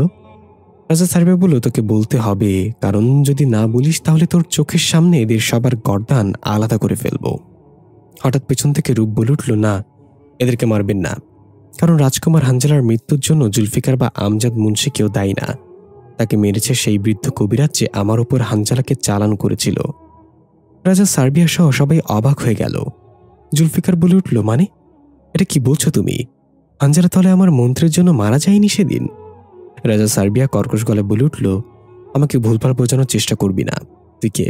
আচ্ছা, তুই তাহলে সেই মেয়ে যাকে বশ করার জন্য হানজালার মৃত্যু হয়েছিল সেদিন? বলল, আমাকে বিশ্বাস করুন রাজা সার্বিয়া, আপনি যদি আমাকে কারাগারে বন্দি না করে রেখে একবার আমার কথা শুনতেন তাহলে এতদিন আপনার ভুলও ভেঙে যেত, আর জুলফিকার, উর্বা আর তোফারও পালিয়ে বেড়াতে হতো না। রাজা সার্বিয়া গিয়ে সে রূপের গলা চেপে ধরে বলল, তোর এই কথার ভিত্তি কি? রূপ কোকড়াতে কোকড়াতে বলল, রাজকুমার হানজালাকে পাঠানো হয়েছিল আমাকে মেরে ফেলার জন্য, কিন্তু হানজালা আমাকে মারতে চায়নি, কারণ সে আমাকে ভালোবেসে ফেলেছিল, আর আমিও তাকে। আমি তার সাথে রাজ্যে চলে আসার জন্য রাজি হয়ে গিয়েছিলাম। খুব শীঘ্রই আমরা চলে আসার জন্য তৈরি হচ্ছিলাম, কিন্তু তার আগে আমজাদ মুন্সি আর জুলফিকার চলে আসে আমাদেরকে আলাদা করার জন্য। তারা যখন তাদের মন্ত্র উচ্চারণ করছিল তখন হানজালা আমাকে বলছিল তার অনেক কষ্ট হচ্ছে। আমি তাকে বের হয়ে যাওয়ার জন্য বলেছিলাম, কিন্তু খেজুর পাতার ত্রিভুজের জন্য সে বের হতে পারছিল না। হঠাৎ হানজালা আমাকে জানালো তাকে মেরে ফেলার চেষ্টা চলছে, তবে আমজাদ মুন্সি বা জুলফিকার না, সে বৃদ্ধ কবিরাজ এটা করছে। তার দম বন্ধ হয়ে আসছে। আমার মাঝে এই দাপড়াতে দাপড়াতে সেদিন হানজালার মৃত্যু হয় সেই বৃদ্ধ কবিরাজের মন্ত্রের প্রভাবে। এই বলে রূপ কান্নায় ভেঙে পড়ে। রাজা সার্বিয়া আস্তে আস্তে রূপকে ছেড়ে দেয়, তারপর কাঁপা কাঁপা পায়ে হাঁটতে হাঁটতে গিয়ে সিংহাসনে বসে পড়ল। তারপর বলল, আমার ছেলে অনেক কষ্ট পেয়ে জীবন ত্যাগ করেছে, যে তাকে মেরেছে সে তার প্রাপ্য পাবেই। তার সাথে এখানে সবাই মরতে হবে, সবাই দায়ী আমার ছেলের মৃত্যুর জন্য। ইফাত বিরক্ত হয়ে বলে উঠল, এটা রাজা আপনি, এটা কোনো বিচার হইল মিয়া যে আপনার ছেলেরে মারতে তারে মারেন? আমাকে কেন মারবেন হুদাউদি? রাজা সার্বিয়া ঝাঁচড়া কণ্ঠে বলল, যদি সবাইকে বাঁচাতে চাস তাহলে বল আমার ছেলের মৃতদেহ কোথায়? উর্বা বলল, না ইফাত, তুমি বলবে না জানলেও। জুলফিকার বলল, ইফাত বলবে না তুমি, সে এটা জানার পরও আমাদের মেরে ফেলবে, তাকে বিশ্বাস করো না। ইফাত রাজা সার্বিয়ার দিকে এগিয়ে গিয়ে তার চোখে চোখ রেখে বলল, যে কখনো মরেইনি তার মৃতদেহ কোথা থেকে আসবে মামা? এবার উপস্থিত সবার চোখ কপালে উঠে গেল। কারোর মুখে কোনো কথা নেই, সবার চোখ একটা কথাই বলতে যাচ্ছে, রাজকুমার হানজালা মরেনি মানে? কি বলছি ইফাত এটা? ইফাত দুই হাত দুই দিকে প্রসারিত করে এক পা দুই পা করে পিছিয়ে যেতে লাগলো আর বলতে লাগলো, আমি রাজকুমার হানজালার মৃতদেহ না, স্বয়ং তাহাকে নিয়ে এসেছি, দেখতে চাও? এই বলে চোখ বন্ধ করে পুরো সম্পূর্ণ ভিন্ন এক হুইসেল বাজাতে লাগলো ইফাত। তার শরীর কাঁপা শুরু করলো, নাক দিয়ে রক্ত বেরোতে লাগলো। ধাপ করে চোখ খুলে তাকালো, দেখা গেল সাদা ধবধবে মণিবিহীন চোখে ইফাত রাজা সার্বিয়ার দিকে তাকিয়ে রহস্যময় এক হাসি দিল। তারপর ইফাদের শরীর থেকে বেরিয়ে গেল কালো রঙের ধোঁয়া। কিছুক্ষণের মাঝেই ধোঁয়াটা রূপ নিল এক জলজ্যান্ত অবয়বে। রাজা সার্বিয়া অবাক এবং আনন্দের সাথে বলে উঠল, আমার হানজালা। দৃশ্য শুরু হয় অতীত থেকে। আমজাদ মুন্সি গরুর বাছুররূপী হানজালার মৃতদেহ এক পাশে রেখে বাড়ির আঙ্গিনার ফুল বাগানে মাটি খুঁড়ছে কবর দেওয়ার জন্য। তখন সময়টা মধ্যরাত, বাড়ির সবাই ঘুম। আমজাদ মুন্সি মাথায় ছোট্ট একটা টর্চ লাইট বেঁধে তার নিজের কাজ করছে গোপনে। কবরটা খোঁড়া শেষে যখন ক্লান্ত হয়ে গরুর বাছুররূপী হানজালার মৃতদেহ নামানোর জন্য তুলল, তখন অনুভব করল এটা নড়ছে হালকা। আমজাদ মুন্সি একটু ভয় পেয়ে ঠাস করে ফেলে দিল সেটা হাত থেকে। এরপর অবাক চোখে তাকিয়ে ধীরে ধীরে এগিয়ে সে টর্চটা মাথা থেকে খুলে হাতে নিয়ে ভালো করে খেয়াল করে দেখল, সত্যি সত্যি গরুর বাছুরটা হালকা হালকা নড়াচড়া করছে। আমজাদ মুন্সি বুঝে গেল হানজালা মারা যায়নি। সাথে সাথে গরুর বাছুরের চারপাশে টর্চ লাইটের উল্কো দিয়ে একটা বৃত্ত এঁকে ফেলল এবং কিছু মন্ত্র দ্বারা সেটা বন্ধ করে দিল বিপদ এড়াতে। আমজাদ মুন্সি কাঁপা কাঁপা গলায় ডাক দিল, হানজালা, তুমি কি শুনতে পাচ্ছ? কোনো সারা শব্দ এলো না। এভাবে কয়েকবার ডাক দেওয়ার পর গরুর বাছুরটা ধীরে ধীরে উঠে দাঁড়ালো। মাথা ঝাঁকাতে ঝাঁকাতে মুখ দিয়ে অদ্ভুত শব্দ করতে লাগলো। আমজাদ মুন্সি অবাক এবং ভয় দুটোই পাচ্ছে। জিজ্ঞাসা করা হলো, হানজালা নিজের রূপে ফিরে আসো। কিন্তু গরুর বাছুরটা ফেলফেল করে তাকিয়ে রইল আমজাদ মুন্সির দিকে। সে যেন তার কথা বুঝতেই পারছে না। আমজাদ মুন্সি মনে মনে বলল, কিছু একটা গরমিল আছে। হানজালা তো শান্ত হয়ে দাঁড়িয়ে থাকার মতো জিন না। কি চলছে তার মনে? আমজাদ মুন্সি হাতে কিছু মাটির গুঁড়া নিল, তারপর কিছু একটা পরে ফু দিয়ে মাটিগুলো হানজালার দিকে ছুঁড়ে মেরে বলল, নিজের রূপে ফিরে আসো। দেখা গেল গরুর বাছুরটা মোটা কণ্ঠে ডাক দিয়ে উঠল আর বৃত্তের ভেতর থেকে বের হওয়ার জন্য লাফালাফি করতে লাগলো। এক পর্যায়ে সেটা রূপ নিল একটা মানুষ আকৃতির। তার শরীর থেকে সাদা রশ্মি বের হচ্ছে, চেহারা একদম মসৃণ। আমজাদ মুন্সি বলল, তুমি তাহলে মরনি মিস্টার হানজালা? কিন্তু হানজালা অবাক করে দিয়ে খুব শান্ত গলায় বলল, হানজালা? কি হানজালা? আমজাদ মুন্সিও বেশ অবাক হয়ে বলল, তুমি হানজালা না? সে বলল, আমি জানি না আমি এখানে কিভাবে এলাম, তুমি কে? আমার কিছু মনে নেই। আমজাদ মুন্সি বলল, তুমি বৃত্ত থেকে বের হওয়ার জন্য নাটক করছো আমার সাথে? সে বলল, নাটক? সেটা আবার কি? আমার সত্যি কিছু মনে পড়ছে না। তুমি কি বলে দিবে আমি কে? আমাকে দেখে মনে হচ্ছে তুমি আমার কোনো ক্ষতি করবে না। আমজাদ মুন্সি চিন্তায় পড়ে গেল। তাহলে কি হানজালা তার স্মৃতিশক্তি হারিয়ে ফেলেছে জুলফিকারের মন্ত্রের প্রভাবে? আর এই জন্যই সে এমনভাবে জ্ঞান হারিয়েছিল যে আমাকে তাকে মৃত করেছিলাম। হানজালার বৃত্তের ভেতর থেকে পা বাড়িয়ে বের হতে নিল। পরক্ষণে চিৎকার করে উঠল। দেখা গেল পা ঝলসে গিয়েছে। হানজালা বলে উঠল, তুমি আমাকে বন্দি করে রেখেছ কেন? আমি কি তোমার কোনো ক্ষতি করেছি? আমজাদ মুন্সি নিশ্চিত হওয়ার জন্য জিজ্ঞাসা করল, আমাকে তুমি চেনো? হানজালা বলল, কখনো দেখিনি তোমাকে, জানি না চিনি কিনা, আমার মনেও পড়ছে না। আমজাদ মুন্সি বলল, তোমার নাম হানজালা? আর তুমি? তখনই পেছন থেকে চোখ দোলতে দোলতে ছোট্ট ইফাত এসে ঘুম ঘুম কণ্ঠে বলল, বাবা কি করছো তুমি? কি জানি শব্দ হইতেছে ঘরে, আমার ডর লাগে। আমজাদ মুন্সি চমকে গিয়ে তাড়াতাড়ি পেছনে তাকিয়ে ইফাতকে দেখে ধমক দিয়ে বলল, তুমি এখানে কেন এসেছো? যাও তাড়াতাড়ি ঘরে যাও, ভয় লাগলে মাকে জড়িয়ে ধরে শুয়ে থাকো। ইফাদের চোখ পড়ল রোশনি ছড়ানো হানজালার দিকে। হানজালা ইফাদের দিকে তাকিয়ে খুব সুন্দর করে হাসি দিল। ইফাত চোখগুলো ঝলমলিয়ে উঠল, মুখ ফুটে উঠল আনন্দ মাখা এক হাসি। ইফাত বলল, বাবা এটা কিডা? আমজাদ মুন্সি ধমক দিতে চেয়েও থেমে গেল, কারণ আমজাদ মুন্সিরও চোখে পড়ল হানজালার হাসির দিকে। সে এক দৃষ্টিতে ইফাদের দিকে তাকিয়ে হাসি দিয়ে আছে। আমজাদ মুন্সির এত বছরের অভিজ্ঞতা থেকে বুঝতে পারল এই হাসিতে কোনো মিথ্যা নেই, কোনো ধোঁকা নেই, এটা সম্পূর্ণ মসৃণ এক হাসি। ইফাত এগিয়ে গেল হানজালার দিকে, হাত বাড়িয়ে দিল তাকে ছুঁয়ে দেখার জন্য। হানজালা তার হাত বাড়িয়ে দিয়ে ইফাদের হাতে স্পর্শ করল। ইফাদের পুরো শরীরে কাঁটা দিয়ে উঠল। ইফাত বলল, তোমার হাত এমন ঠান্ডা কেন? তুমি কি ফ্রিজের ভিত্তে আসিলা? হানজালা আমজাদ মুন্সির দিকে তাকিয়ে জিজ্ঞাসা করল, ফ্রিজ কি? আমজাদ মুন্সি কিছু না বলে এক জায়গায় বসে কোন একটা বিষয় নিয়ে ভাবতে লাগলো। মনে মনে বলল, একদিন রাজা সার্বিয়া তার ছেলে হত্যার প্রতিশোধ নিতে আসবেই। জুলফিকার আর তার পরিবার তো যে কোনোভাবে বেঁচে যেতে পারে, কিন্তু আমার পরিবারের কি হবে যদি আমি মারাই যাই? অনেকক্ষণ ভাবল আমজাদ মুন্সি। দেখা গেল হানজালার ইফাত বেশ হাসি খুশি, তারা দুষ্টুমি করছে। হানজালা বৃত্তের বাইরে বের হতে পারছে না, তাই ইফাত বৃত্তের ভেতর প্রবেশ করে নিয়েছে। হানজালা তার হাতের জাদুর মাধ্যমে আগুনের ফুলকি উড়াচ্ছে ওপরে, জোনাকি পোকার বহর নিয়ে আসছে, প্রজাপতি ইফাদের কাঁধে বসাচ্ছে। এগুলো দেখে ইফাদও বেশ খুশি মনে হাসছে। আর আমজাদ মুন্সি একটা কঠিন সিদ্ধান্ত নিল, যেহেতু হানজালার অতীত মনে নেই, তাই সে রাজা সার্বিয়াকেও চিনতে পারবে না। এখন যদি তাকে রাজা সার্বিয়ার কাছে ফেরত দেই, তাহলে রাজা সার্বিয়ারও ভয়ানক প্রতিশোধ নিবে তার ছেলের এই অবস্থা করার জন্য। এর চেয়ে ভালো হবে সবাই জানুক হানজালা মারা গিয়েছে। আমি তাকে ইফাদের মাঝে বন্দি করে দিব, এতে করে ইফাদও বেশ শক্তিশালী হবে।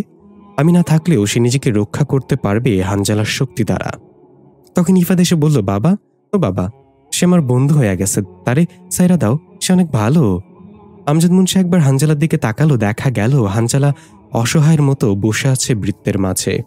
আমজাদ মুন্সি ইফাদকে পাশে বসে বলল, শোনো বাবজান, এখন যা যা তোমাকে বলবো মন দিয়ে শুনবে, যতদিন বেঁচে থাকবে এই কথাগুলো ভুলবে না। ইফাদ মাথা নাড়িয়ে বলল, আইসা বাবা কও, আমি শুনতাছি। আমজাদ মুন্সি বলল, তুমি কি চাও তোমার এই নতুন বন্ধু সবসময় তোমার সাথে থাকুক? ইফাদ খুশি বলল, হ্যাঁ বাবা, আমি তো চাই। আমজাদ মুন্সি বলল, তাহলে তাকে তোমার মাঝে জায়গা দাও, সে আজ থেকে তোমার ভেতর বসবাস করবে। তুমি তাকে আজকের পর থেকে দেখতে পাবে না, কিন্তু সবসময় অনুভব করতে পারবে। বিপদে আপদে তার শক্তি তুমি ব্যবহার করতে পারবে, তবে খুব বেশি দরকার হলেই সেটা করবে, না হলে মানুষ তোমাকে সন্দেহ করা শুরু করবে। কেউ যেন কখনো জানতে না পারে তোমার বন্ধু তোমার মাঝে আছে, এমনকি তোমার মাকেও বলা যাবে না। এটা তোমার জীবনের সবচেয়ে বড় গোপনীয়তা।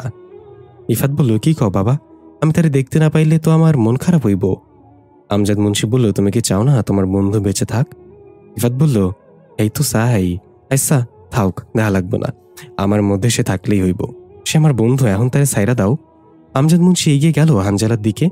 হানজালা বাচ্চাদের মতো বলে বলে উঠল, আমি কারোর ক্ষতির কারণ হব না, বিশ্বাস করুন, আমাকে বন্দি করে রাখবেন না এখানে। আমজাদ মুন্সি হানজালাকে একটা মিথ্যা বলল, এখান থেকে তো তোমাকে ছেড়ে দেব আমি, কিন্তু তুমি কি জানো তোমাকে মারার জন্য কেউ খুঁজছে? তার নাম রাজা সার্বিয়া। হানজালা ভয় পেয়ে বলল, কেন? সে আমাকে মারতে চায় কেন? আমজাদ মুন্সি বলল, কারণ তুমি তার এক সৈন্যকে মেরে ফেলেছ ভুলবশত, আর তার তারা খেয়েই তুমি পৃথিবীতে এসে পড়েছ আমার কাছে। সে তোমাকে যেখানেই পাবে মেরে ফেলবে। হানজালা বলল, কি বলেন আপনি? সত্যি কি আমি কাউকে মেরে ফেলেছি? তাহলে এখন উপায় কি? রাজা সার্বিয়া নামে সে যদি আমাকে পেয়ে যায়? দয়াকরে আপনি আমাকে বাঁচান। আমজাদ মুন্সি একটু হেসে বলল, আমার ছোট্ট ছেলেটাকে তোমার পছন্দ হয়েছে? হানজালা খুশি মনে বলল, অনেক পছন্দ হয়েছে, ও তো আমার বন্ধু। আমজাদ মুন্সি বলল, তাহলে তুমি এক কাজ করো, ওর মাঝে লুকিয়ে পড়ো। যখন বিপদ কেটে যাবে রাজা সার্বিয়া তোমাকে আর খুঁজবে না, তখন সে তোমাকে বের করবে নিজের মধ্য থেকে। হানজালা বলল, তাহলে তো অনেক ভালো হয়, আমি আমার বন্ধুর মাঝে থাকবো, আমার বন্ধু আমাকে রক্ষা করবে। আমজাদ মুন্সি বলল, আর তুমি তোমার বন্ধুকে? পরের দৃশ্যে দেখা যায় ইফাদ এবং হানজালা সামনাসামনি বসে আছে, হাত ধরে, দুজনের মুখে হাসি। আমজাদ মুন্সি তার মন্ত্র যোগ করছে। বলা হয়েছে কেউ কারোর হাত ছাড়বে না। আমজাদ মুন্সি তার প্রয়োজনীয় সকল মন্ত্র পড়ে সবশেষ একটা অদ্ভুত হুইসেল বাজালো। হুইসেলের শব্দের সাথে হানজালা ধীরে ধীরে অদৃশ্য হয়ে ইফাদের শরীরে মিশে গেল। ইফাদ এতক্ষণ চোখ বন্ধ করেছিল। হানজালা ইফাদের মাঝে প্রবেশ করার পর ইফাদ ধাপ করে চোখ মেলে তাকালো। সম্পূর্ণ সাদা রঙের দুটো চোখ, হাত থেকে এখনো ধোয়া বের হচ্ছে। আমজাদ মুন্সি একটা পানির পাত্রে কিছু পরে ফু দিয়ে পানিটি ইফাদের মাথায় ঢেলে দিল। ইফাদ নিজের হুঁশে ফিরল আর বলল, বাবা, আমার বন্ধু কই? আমজাদ মুন্সি ইফাদের বুকের বাঁ পাশে হাত দিয়ে বলল, এখানে। ইফাদও খুশি হয়ে গেল আর বলল, আমি কখনো এই কথা কারো কব না বাবা, আমার বন্ধু আমার আমানত। পরবর্তী দৃশ্যে আমরা দেখতে পাই আমজাদ মুন্সি ইফাদকে নিয়ে একটা কালভার্টের নিচে গিয়ে সেখানে জুলফিকার ছিল। জুলফিকার ইফাদের মাঝে প্রবেশ করার জন্য তৈরি, কিন্তু কয়েকবার চেষ্টা করেও ব্যর্থ হলো। মনে হচ্ছে ইফাদের ভেতর থেকে কেউ বারবার বাধা দিচ্ছে। জুলফিকার অবাক হয়ে জিজ্ঞাসা করল, আমজাদ, আমি ইফাদের মাঝে প্রবেশ করতে পারছি না কেন? আমজাদ মুন্সি তো জানে ইফাদের মাঝে হানজালা আছে, তাই না জানার ভান করে বলল, আমার মনে হয় ইফাদ এটা নিয়ে পারছে না, আমাদের অন্য পথ খুঁজতে হবে। জুলফিকার একটু ভেবে বলল, না আমজাদ, আমার সেটা মনে হয় না, আমার মনে হচ্ছে ইফাদের ভেতর থেকে কেউ আমাকে বাধা দিচ্ছে। আমজাদ মুন্সি থতমত খেয়ে কথা ঘুরে বলল, সেটা কি করে হয়? ইফাদ এখন অনেক ছোট, তাই তার শরীর তোকে জায়গা দিতে চাচ্ছে না। এটা বাদ দিয়ে এখন অন্য চিন্তা কর। জুলফিকার মেনে নিল আমজাদ মুন্সির কথা। তারপর কিছুক্ষণ ভেবে বলল, তাহলে তো একটা পথে আছে, আমার মেয়ের মাঝে আমি লুকাবো। তুই তো তোফাকে দৃষ্টিভ্রম জাদু করে দিয়েছিস, আমি যদি আমার মেয়ের মাঝে থাকি তাহলে আমাকে কখনো কেউ খুঁজে পাবে না। আমজাদ মুন্সি বলল, এটা ভালো আইডিয়া, তাহলে তুই উর্বাকে বিষয়টা জানিয়ে আয় খুব তাড়াতাড়ি, আর তাকে হুইসেলটাও শিখিয়ে দিয়ে আয়, যেটা দ্বারা তুই আবার বের হতে পারবি। জুলফিকার বিদায় নিয়ে চলে যেতে লাগলো। তখনের মতো আমজাদ মুন্সি একটা বড় নিঃশ্বাস নিয়ে বলল, তাহলে তোমার বন্ধুই থাকলো তোমার মাঝে? কেউ যেন এটা গণ্যাক্ষরেও টের না পায় বাবজান। সঠিক সময় হুইসেলটা বাজিয়ে তাকে বাইরে বের করবে। দৃশ্য ফিরে এলো বর্তমানে। রাজা সার্বিয়া আবেগে আপ্লুত হয়ে এগিয়ে এসে হানজালাকে জড়িয়ে ধরতে নিলে হানজালা তাকে থামিয়ে দিয়ে ইফাদকে জিজ্ঞাসা করলো, বন্ধু, এটা কে? সবাই অবাক হয়ে তাকিয়ে আছে।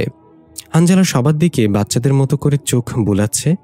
তোফি ইফাদের দিকে তাকিয়ে চোখের ইশারায় জিজ্ঞাসা করলো, এগুলো কি হচ্ছে? ইফাদ ইশারায় বুঝিয়ে দিল, পরে সব বলবো। উর্বা আর জুলফিকার একে অপরের দিকে তাকিয়ে আছে অবাক চোখে। এদিকে রূপ হানজালাকে জীবিত দেখে নিজের চোখকে বিশ্বাস করতে পারছে না। রাজা অবাক হয়ে ইফাদের দিকে তাকালো। হানজালা বলে উঠল, আমি শুধু আমার বন্ধুকে চিনি, আর কাউকে চিনি না। ইফাদ কিছু না বলে রাজা সার্বিয়ার দিকে তাকালো। রাজা সার্বিয়া অবাক হয়ে বলল, হানজালা, তুমি আমাকে চিনতে পারছো না? আমি তোমার আব্বা জান। হানজালা বলল, ইফাদ, সে কি বলছে? সত্যি কি সে আমার আব্বা জান? ইফাদ এবারও চুপ।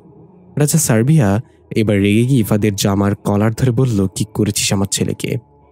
ইফাদের কলার ধরা দেখে হানজালা আগুনের মতো জ্বলে উঠে প্রচণ্ড রেগে ঝাঁঝালো কণ্ঠে বলল, আমার বন্ধুর গায়ে হাত? এ বলে এক ধাক্কা দিল রাজা সার্বিয়াকে। রাজা সার্বিয়া হা করে উড়ে গিয়ে তার সিংহাসন নিয়ে উল্টে পড়ে গেল অন্য পাশে। এটা দেখে সার্বিয়ার রাক্ষসের সৈন্যর অনুমতি ছাড়াই আক্রমণাত্মক হয়ে উঠল এবং আক্রমণ করে বসল। সবাই যে যার মতো লড়াই করতে লাগলো, কিন্তু এবারের সৈন্য সংখ্যা ছিল অনেক, তার উপর আবার ভয়ানক প্রশিক্ষণপ্রাপ্ত, তাই কেউ তেমন সুবিধা করতে পারছে না। উর্বা তবু একটা বহু সৈন্যকে ঘায়েল করে ফেলে রেখেছে চারিদিকে, কিন্তু সম্ভব না। তোফা বলল, এরা তো কেজি হিসেবে আসছে, শেষ হচ্ছে না কেন? জুলফিকার বলল, মামুনি, এবার টি-20 কাজ হবে না, টি-10 শুরু করো। এদিকে হানজালা ইফাতকে বলল, তুমি আমার সাথেই থাকো, কেউ তোমাকে স্পর্শ করলে আমি তার কলিজা ছিঁড়ে ফেলব। হানজালার উপর আক্রমণ করল রাক্ষসের সৈন্যরা। রাজা সার্বিয়া হানজালার এক আঘাতেই বেহুশের মতো পড়ে আছে। ইফাত পরিস্থিতি খারাপ দেখে ডাক দিল, নথি, তাদেরকে অনুমতি দাও। নথি মুখে আঙ্গুল দিয়ে জোরে হুইসেল দিল। সাথে সাথে সেখানে প্রবেশ করল ভয়ানক পিচাস দল। তাদেরকেই কারাগারে আটকে রেখে নির্যাতন করা হতো এতদিন, কিন্তু তারা এখানে কেন? দৃশ্য একটু আগের। ইফাত এবং নথি মিলে যখন রূপকে ছাড়িয়ে নিয়ে আসছিল কারাগার থেকে, তখন অন্য দরজাগুলোর ওপাশ থেকে কাকুতি মিনতি করে সব পিশাচরা বলছিল তালা খুলে দিতে, কিন্তু নথি একদম নিষেধ করে দিল এটা করতে। কারণ কিছুক্ষণ আগে পিশাচটা কি করেছিল সেটা মনে আছে। ইফাত বলল, কিন্তু আমরা চাইলে তাদের সাথে চুক্তি করতে পারি। নথি বলল, কিসের চুক্তি?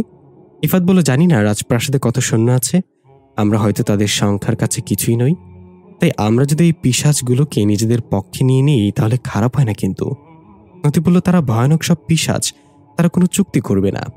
ইফাত বলল, চেষ্টা তো করতে পারি।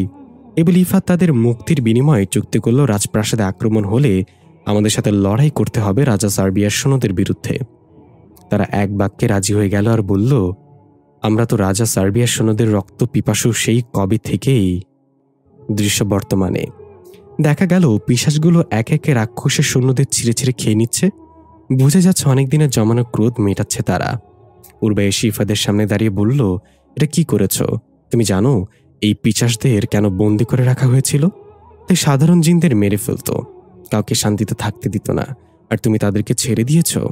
ইফাত বলল, মাঝে মধ্যে কাটা দিয়ে কাটা তুলতে হয়, আর তাগো আবার বন্দি করবো আল হিলানের নতুন রাজা, আমাগো রাজা হেনরি, তাই না? রাজকুমার হেনরি খুশি বলল, হ্যাঁ হ্যাঁ, অবশ্যই, তারা আমাদের কাজ সহজ করে দিয়েছে। দেখো কিভাবে শেষ করে দিচ্ছে রাক্ষসের সৈন্যদের। এটা শেষ হলে আমি আবার তাদের বন্দি করে রাখব। জুলফিকার বলল, তাহলে চলো সিংহাসনে নতুন রাজাকে বসানো যাক। দেখা গেল রাজা সার্বিয়া তার বিশাল তরবারি হাতে নিয়ে দাঁড়িয়ে আছে। হানজালা বলে উঠল, আরে সে তো আবার উঠে গেছে, এবার দেখাচ্ছি তাকে, দাঁড়াও। ইফাত হানজালাকে থামিয়ে দিয়ে বলল, থামো, তোমার কিচ্ছু করতে হবে না, তুমি আপাতত এইখানে থেকে যাও, রাজ্যটা ঘুরা দেখে আহো। রূপ, হানজালার নিয়াত যাও তুমি বাইরে। রূপ এসে হানজালার হাত ধরে বলল, চলো আমরা যাই এখান থেকে। হানজালা ইফাতকে উদ্দেশ্য করে বলল, আমি কি তাকে বিশ্বাস করতে পারি? ইফাত বলল, চোখ বন্ধ কইরা, সে তোমার মেলা খেয়াল রাখবো।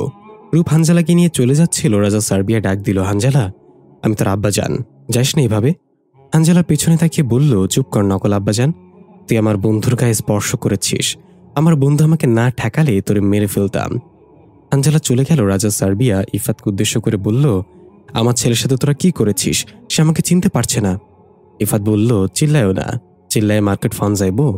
তোমার ছেলে তার অতীতের সব কিছু ভুইল্লা গেছে, এখন সে খালি আমারে চিনে আর কাউরে না। জুলফিকার বলল, আচ্ছা ইফাত, আমজাদ আমাকে কেন বলেনি এই বিষয়ে?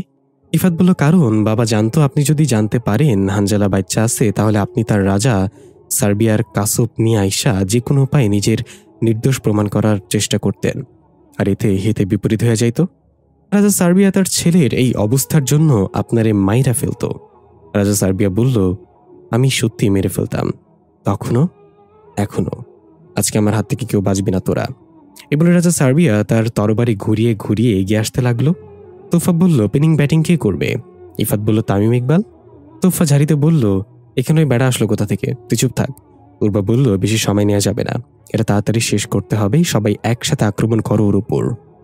এই বলে রাজা সার্বিয়ার সাথে লড়াই শুরু হলো। রাজা সার্বিয়া একা সবার সাথে বেশ ভালোই লড়াই করে যাচ্ছে। ইফাত একপাশে দাঁড়িয়ে পকেট থেকে একটা চকলেট বের করে চুষতে চুষতে বলল, এটা কোনো কথা হইল? গল্পে হিরো হইয়া সাইডে দাঁড়াই থাকতে চকলেট চুষতাছি। লেখক চাইলে কিন্তু আমারে মাঝে মধ্যে অলৌকিক ক্ষমতা দিতে পারত, তেমন কিছুই হইতো না, দর্শকরা খুশি হইতো, তালি বাজাইতো, হুইসেল দিত, এদিকে রাজা সার্বিয়া বেশিক্ষণ টিকে থাকতে পারল না চারিদিকের হামলা থেকে, কিন্তু সবাইকে আঘাত করতে সক্ষম হয়েছে সে। তুফার হাতে তরবারির আঘাত, উর্বার গালে, জুলফিকারের কাঁধে নথির পা অনেকখানি কেটে গিয়েছে। রাজকুমার হেনরিও বেশ আহত। পরিশেষে রাজা সার্বিয়ার হাত থেকে তরবারি পড়ে গেল। রাজা সার্বিয়া হাঁটু গেড়ে বসল। উর্বা এসে বলল, তুমি যখন রাজা হয়েছিলে তখন খুব ভালো ছিলে, প্রজাদের প্রতিও আন্তরিক ছিলে, কিন্তু ক্ষমতা আর দম্ভের জন্য দিন দিন তুমি স্বৈরাচার হয়ে উঠছ। তোমার রাজ্যে কেউ শান্তিতে নেই, তোমার অবাধ্য আর অত্যাচারী সৈন্যদের জ্বালায়। তারা নিজেরাই নিজেদের রাজা ভাবতে শুরু করেছিল, কিন্তু অত্যাচারীর পতন তো ঘটবেই।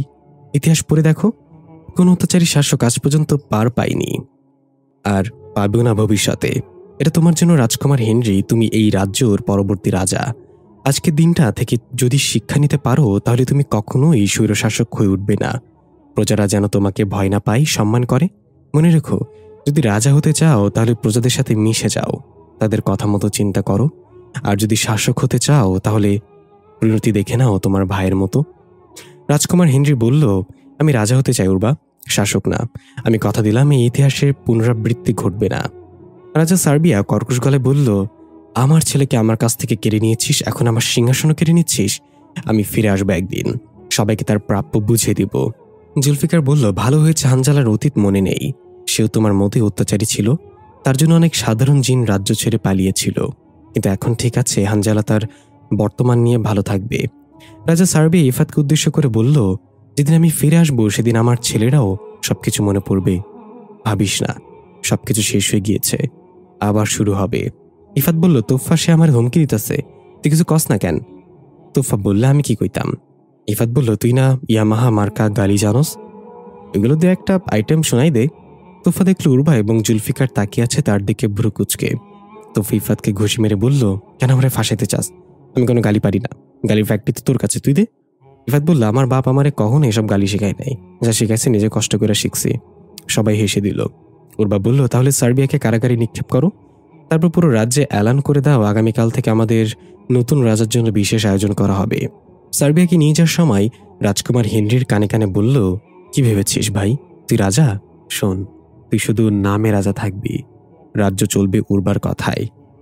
এই বলে সার্বিয়া একটা তাচ্ছিল্যের হাসি দিল। রাজকুমার হেনরির চোখে মুখে কেমন ক্রোধ ফুটে উঠল। উর্বার দিকে অদ্ভুত ভাবে তাকিয়ে রইল। ওয়াং এখনো পৃথিবীতে ঘুরছে পাগলের মতো রাজকুমার হানজালার মৃতদেহ খুঁজতে। তার কানে এখনো খবর আসেনি রাজপ্রাসাদে কি হয়েছে। ওয়াং সম্ভাব্য সকল জায়গায় খুঁজল তার দুজন নতুন সঙ্গীকে নিয়ে, কিন্তু কিছুই হাতে এলো না। নিরাশ হয়ে এক জায়গায় বসে পড়ল আর সাথে থাকা দুই সঙ্গীকে বলল, এখন কি করব বল তোরা? এবার খালি হাতে ফিরে গেলে রাজা সার্বিয়া আমাকে শুলে চড়াবে। এদিকে আবার বেশিক্ষণ সশরীরে পৃথিবীতেও থাকতে পারবো না, মানুষের শরীরে প্রবেশ করা ছাড়া। তোর একটা বুদ্ধিতে। এক সঙ্গী বলল, তুমি এক কাজ করো, পালিয়ে যাও অন্য কোনো চীন রাজ্যে। ওয়াং উঠে তার দুই গালে ঠাস ঠাস করে দুইটা লাগিয়ে বলল, মাথা মোটা, বুদ্ধি কই পাস তুই? আমি রাজা সার্বিয়ার সবচেয়ে ঘনিষ্ঠ সহচর, সব রাজ্যে আমাকে কেউ না কেউ চিনে, একদিন তো ধরা পড়েই যাব। আরেক সঙ্গী ভয় ভয় বলল, তাহলে এক কাজ করো, তুমি তো বলেছিলে রাজকুমার হানজালার একটা গরুর বাছুরের আকৃতিতে মারা গিয়েছিল, যে কোনো একটা গরুর বাছুর মেরে নিয়ে যাও রাজা সার্বিয়ার কাছে, সে তার এত কিছু পরীক্ষা করবে না। ওয়াং তার রাগান্বিত চোখ তার দিকে এগিয়ে গেল। সে গালে হাত দিয়ে বলল, প্লিজ আমাকে ক্ষমা করে দাও। ওয়াং মুহূর্তে রাগান্বিত চেহারায় হাসি দিয়ে তার গালে দুইটা চুমু দিয়ে বলল, এই বুদ্ধি কাজে লাগবে, দারুণ বুদ্ধি দিয়েছিস, এ আমার আপন ভাই আজ থেকে। দৃশ্য পরিবর্তন। দেখা গেল রাজা সার্বিয়াকে মুখে কালি মাখিয়ে গলায় জুতার মালা পরিয়ে গাধার পিঠে বসিয়ে পুরো রাজ্যর অলিগলি ঘোরানো হচ্ছে। সাধারণ জিনরা হাততালি দিচ্ছে আর জুতা ছুঁড়ে মারছে। পেছনে রাজকীয় ঘোড়ার গাড়িতে মুকুট পরা অবস্থায় বসে আছে আল হিলানের নতুন রাজা হেনরি। তার পেছনে অন্য এক ঘোড়ার গাড়িতে উর্বা তার পরিবার নিয়ে বসে আছে, কিন্তু ইফাত সেখানে নেই। নথি দৌড়ে এসে ঘোড়ার গাড়িতে লাফ দিয়ে উঠল। তোফা নথির কানে ফিসফিস করে বলল, হাদারামটা কোথায়? নথি বলল, সে পৃথিবীর উদ্দেশ্যে রওনা দিয়েছে, তবে তার মন অনেক বিষণ্ণ মনে হচ্ছিল। তোর উচিত হয়নি তাকে একা পাঠিয়ে দেয়া। তোফা বলল, এটা ছাড়া আর কি বা করতাম বল, বাড়িতে মা একা আছে, ওর যাওয়া খুব জরুরি, আর আমি এদিকে সামলে নিয়ে খুব তাড়াতাড়ি ফিরে যাব পৃথিবীতে। নথি বলল, আচ্ছা ইফাত, আর তোর সম্পর্কটা কি? তোফা নথির কথা শুনে একটু চিন্তায় পড়ে গেল। তোফা নিজেও জানে না এই সম্পর্কের নাম কি, বন্ধু না বন্ধুর চেয়ে বেশি কিছু। ইফাদের সাথে গত 15টা বছর কাটিয়েছি। হাজার খুনসুটি, ঝগড়া, মজা করা, ওর বোকা বোকা কথা এতটাই মজে গিয়েছিলাম যে ওর সাথে আমার সম্পর্কে কোনো নামই দেওয়া হয়নি। আচ্ছা নথি, প্রতিটা সম্পর্কের নাম থাকা কি বাধ্যতামূলক? নথি একটু ভেবে বলল, না, সম্পর্কের নাম থাকা জরুরি না, সম্পর্ক টিকে থাকা জরুরি। আর একটা কথা মনে রাখিস, সম্পর্ক যখন চোখের পানি মুছে দেওয়ার বদলে চোখের পানি ঝরানো শুরু করে তখন বুঝতে হবে সম্পর্কের মৃত্যু ঘনিয়ে এসেছে। তোফা বলল, তুই কি ওকে ভালোবেসেছিলে কখনো? নথির মুখটা মলিন হয়ে গেল। নথিকে কিছু বলতে না দেখে তোফা বলল, কে ছিল ছেলেটা? নথি জোর করে মুখে হাসি নিয়ে বলল, বাদ দে এসব কথা, পরে কখনো বলবো সময় করে। আজ আনন্দের দিন আমাদের, এসব কথা মনে করতে চাই না। তোফা বলল, ঠিক আছে, পরে বলিস, কিন্তু তার নামটা তো বল। নথি বলল, বেঈমানদের কোনো নাম হয় না তোফা, না তাদের কোনো ধর্ম হয়, না হয় বংশ পরিচয়। তাদের একটাই পরিচয়, তারা বেঈমান। তোফা বলে, এত কঠিনভাবে ভেঙেছে সে তোকে? নথি একটু মুচকে এসে বলল, আমি প্রতিদিন ভাঙি তার স্মৃতিগুলো, ফ্লোরে ছড়িয়ে ছিটিয়ে থাকা ভাঙা কাচের টুকরো, আর আমার হৃদয়টা খালি পা। তোফা নথির হাত ধরে বলল, তুই আমার সাথে পৃথিবীতে থাকবে এখন থেকে, আমরা একসাথে থাকবো, ঠিক আছে? নথি মাথা নেড়ে সম্মতি জানালো। এর মাঝেই সাধারণ জিনেরা স্লোগান দিতে লাগলো রাজা হেনরিকে উদ্দেশ্য করে। সব একসাথে বলছে, স্বাগতম নতুন রাজা, জয় হোক রাজা হেনরির। রাজা হেনরি হাসি মুখে হাত নাড়িয়ে সবাইকে স্বাগত জানাচ্ছে। পেছনের গাড়িতে উর্বা এবং জুলফিকারও বেশ খুশি। রাজা হেনরি শুনতে পেল উর্বা নামেও স্লোগান শোনা যাচ্ছে। সবাই উর্বাকেও একইভাবে স্বাগতম করছে যেমনটা রাজাকে করা হচ্ছে। রাজা হেনরির কানে সার্বিয়ার শেষ কথাগুলো বাজতে লাগলো, তুমি শুধু নামে রাজা, রাজ্য চলবে উর্বার কথায়। রাজা হেনরির আনন্দভরা মুখটা মলিন এবং রাগে পরিণত হলো। একবার পেছনে তাকিয়ে দেখল উর্বা বেশ হাসি খুশি ভাবে হাত নাড়িয়ে সবাইকে স্বাগত জানাচ্ছে। সবাই উর্বার প্রতি অনেক ভালোবাসা দেখাচ্ছে। দেখা গেল সেই ফল বিক্রেতাও সবার আগে দাঁড়িয়ে উর্বাকে হাত নাড়িয়ে স্বাগত জানাচ্ছে। উর্বা তাকে চিনতে পেরে খুব সুন্দর একটা হাসি দিল। এগুলো দেখে রাজা হেনরি আরো বেশি ভয় পেয়ে গেল। তাহলে কি ভাইজানের কথাই সত্যি হবে? আমি শুধু একজন পুতুল রাজা থাকব? উর্বা আমাকে তার হাতের ইশারায় নাচাবে? এটা হতে দেয়া যাবে না, কিছু একটা করতে হবে। সকল কার্যক্রম শেষে রাজা হেনরি প্রবেশ করল রাজপ্রাসাদে। হনহন করে হেঁটে গিয়ে সিংহাসনে বসে চিন্তা করতে লাগলো কি করা যায় উর্বাকে। সরাসরি যদি কিছু করি তাহলে রাজ্যের প্রজাগণ আমার উপর ক্ষিপ্ত হবে, কারণ তারা উর্বাকে অনেক ভালোবাসে। অনেক ভেবে ঠিক করল উর্বাকে তার পরিবার সহ কারাগারে নিক্ষেপ করা হবে যে কোনো বাহানা বানিয়ে। সে বাইরে থাকলেই আমার বিপদ। রাজা হেনরি তার সৈন্যদের একটা বড় দল ভিতরে ডাকল। বলতেই যাবে উর্বাকে আটক করতে হবে, তার আগেই সেখানে উর্বা এবং জুলফিকার চলে আসলো। তাদেরকে দেখে রাজা হেনরি চুপ হয়ে গেল। উর্বা এসে হাসতে হাসতে বলল, কে বাবা রাজা হেনরি, হঠাৎ করে এত সৈন্য এক করেছ যে? কোনো গোপন মিশনে যাবে নাকি? জুলফিকার বলল, আরে না, এখন কিসের মিশন, মাত্রই তো সিংহাসনে বসলো। কয়েকদিন বিশ্রাম নাও, দু একটা বিয়ে শাদী করো, তারপর রাজ্যের অন্য কাজ। উর্বা বলল, দু একটা বিয়ে শাদী মানে তুমি কয়টা করতে ইচ্ছুক? জুলফিকার বলল, আমি তো 4টা। এটা বলে উর্বার দিকে তাকিয়ে দেখলো চোখ লাল করে তাকিয়ে আছে। জুলফিকার কথা ঘুরে বলল, না মানে বলছিলাম যে আমি তো 4টা বিয়ের কথা মাথায় আনবই না কখনো। একটা বিয়ে করাই হলো প্রকৃত পুরুষের কাজ। উর্বা বলল, আর যারা একের অধিক করে তারা? জুলফিকার বলল, তারা তো মহাপুরুষ। উর্বা জুলফিকারের হাতে ঘুষি দিয়ে বলল, তোমার মহাপুরুষগিরি ছুটা মনে পড়ে। এখন আসল কথা আসা যাক। রাজা হেনরি, আমি একটা সিদ্ধান্ত নিয়েছি। রাজা হেনরি আরো চিন্তায় পড়ে গেল। না জানি এখন উর্বা বলে সে এই সিংহাসন চাই। রাজা হেনরি আঙ্গুলের ইশারায় তার সৈন্যদের প্রস্তুত থাকতে বলল। উর্বা বলল, আমি রাজ্য ছেড়ে চলে যাচ্ছি আমার জন্মভূমিতে, মানে পৃথিবীতে। বাকি জীবনটা সেখানে কাটাবো। এখন থেকে পুরো রাজ্য তোমার, সিংহাসনও তোমার, খেয়াল রেখো সবকিছুর। ভাইয়ের মতো হবে না কখনো, তাহলে আবার তুমি আমাকে তোমার বিরুদ্ধে পাবে। রাজা হেনরি মনে মনে চরম আনন্দে এক লাফে ইয়াহু বলে সিংহাসনের উপরে উঠে গেল। উর্বা তাহলে চলে যাচ্ছে। হেনরির কাণ্ড দেখে উর্বা বলল, এরা আবার কি হলো? রাজা হেনরি দৌড়ে এসে সকল সৈন্যকে বাইরে পাঠিয়ে দিল আর বলল, সত্যি তোমরা চলে যাবে পৃথিবীতে? ইস, তোমাদের তো অনেক আনন্দ হচ্ছে তাই না? জুলফিকার বলল, আনন্দটা যে আমাদের চেয়ে তোমার বেশি হচ্ছে সেটা কিন্তু দেখাই যাচ্ছে রাজা হেনরি। হেনরি বলল, কি যে বলো না, আমার আবার আনন্দ হলো কই। আসলে আমি যখন বেশি কষ্ট পাই তখন ভুলে যাই হাসতে হবে নাকি মলিন মুখে থাকতে হবে। উর্বা বলল, তা এখন তোমাকে কোন বিষয়টা কষ্ট দিল? রাজা হেনরি বলে, এই যে তোমরা চলে যাচ্ছ আলহিলান ছেড়ে, এটাই তো আমার সবচেয়ে কষ্ট। বলেছিলাম যে না গেলেই কি নয়। এই বলে রাজা হেনরি মনে মনে বলল, কি বলে ফেললাম এটা, এখন যদি ওদের মন বদল হয়, যদি থেকে যায়। না বলো, না বলো, না বলো, না বলো, না বলো। উর্বা হাসতে হাসতে বলল, না হেনরি, আমরা সত্যি সত্যি চলে যাব পৃথিবীতে। আমার ঘর ওটাই, তুমি মাঝে মাঝে এসো কিন্তু দেখা করতে। রাজা হেনরি এবার স্বাভাবিক হয়ে বলল, অবশ্যই আসবো, তোমরা ভালো থাকো, আর পারলে আমাকে ক্ষমা করে দিও। পূর্বে এবং জুলফিকার একে অপরের দিকে তাকিয়ে বলল, ক্ষমার কথা কেন আসলো এখানে? রাজা হেনরি মাথা নিচু করে সবকিছু বলে দিল। এতক্ষণ তার মাথায় যা কিছু চলছিল, এও বলল, সার্বিয়ার ওই শেষ কথাগুলোর জন্য আমি গোমরা হয়ে গিয়েছিলাম। আমাকে ক্ষমা করে দাও। তোমরা আসলে অনেক ভালো, তোমাদের মন অনেক পরিষ্কার। আমার মতো কুলুষিত মন যদি তোমাদের থাকতো তাহলে ওই সিংহাসনে আমি নই, তুমি বসতে। পূর্বে একটু হেসে হেনরির কাঁধে হাত রেখে বলল, মাথা উঁচু করো হেনরি, রাজা কখনো কারোর সামনে মাথা নত করে না। হেনরি মাথা উঁচু করে তাকালো উর্বার দিকে। দেখা গেল হেনরির চোখ বেয়ে অনুশোচনার পানি পড়ছে। উর্বা বলল, কখনো ক্ষমতালোভী হবে না, কারণ ক্ষমতার লোভ বড় বড় সাম্রাজ্যকে ধ্বংস করে দিয়েছে পূর্বে। এই সামান্য সিংহাসনের উপর ভরসা করো না, নিজেকে এমনভাবে তৈরি করো যেন তুমি যেখানেই পা রাখো সেখানেই তোমার সিংহাসন হয়। রাজা হেনরি বলল, আমি মনে রাখবো তোমার কথা। তুমিও সময় পেলে চলে আসবে আল হিলান রাজ্যে, তোমার জন্য সবসময় আমার প্রাসাদের দরজা খোলা। জুলফিকার বলল, শুধু উর্বার জন্য খোলা, আমার জন্য কি বন্ধ? রাজা হেনরি ফিক করে এসে বলল, তোমার জন্য যে কোনো সময় চলে এসো। এদিকে দেখা গেল রাজা সার্বিয়াকে হাতে পায়ে শিকল পরিয়ে নিয়ে যাওয়া হচ্ছে কারাগারে। তখনই সেখানে ওয়াং এসে হাজির হলো একটা গরুর বাছুর কোলে নিয়ে। রাজা সার্বিয়ার এই অবস্থা দেখে ওয়াং অবাক হয়ে জিজ্ঞাসা করল, আমার মনিব, কি হচ্ছে আপনার? তার আপনাকে কোথায় নিয়ে যাচ্ছে? কি হয়েছে? সার্বিয়া অসহায়ের মতো বলল, আমি আর কারোর মনিব নাই রে, আমার সিংহাসন দখল হয়ে গেছে। হেনরি আমার সাথে বিশ্বাসঘাতকতা করেছে।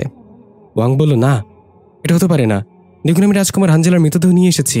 আমার সিংহাসন ফিরে পাবো আমরা। সার্বিয়া রাগান্বিত কণ্ঠে বলল, এটা রাজকুমার হানজালার মৃতদেহ? ওয়াং আমতামতা করে বলল, হ্যাঁ, মানে অনেক কষ্টে খুঁজে পেয়েছি।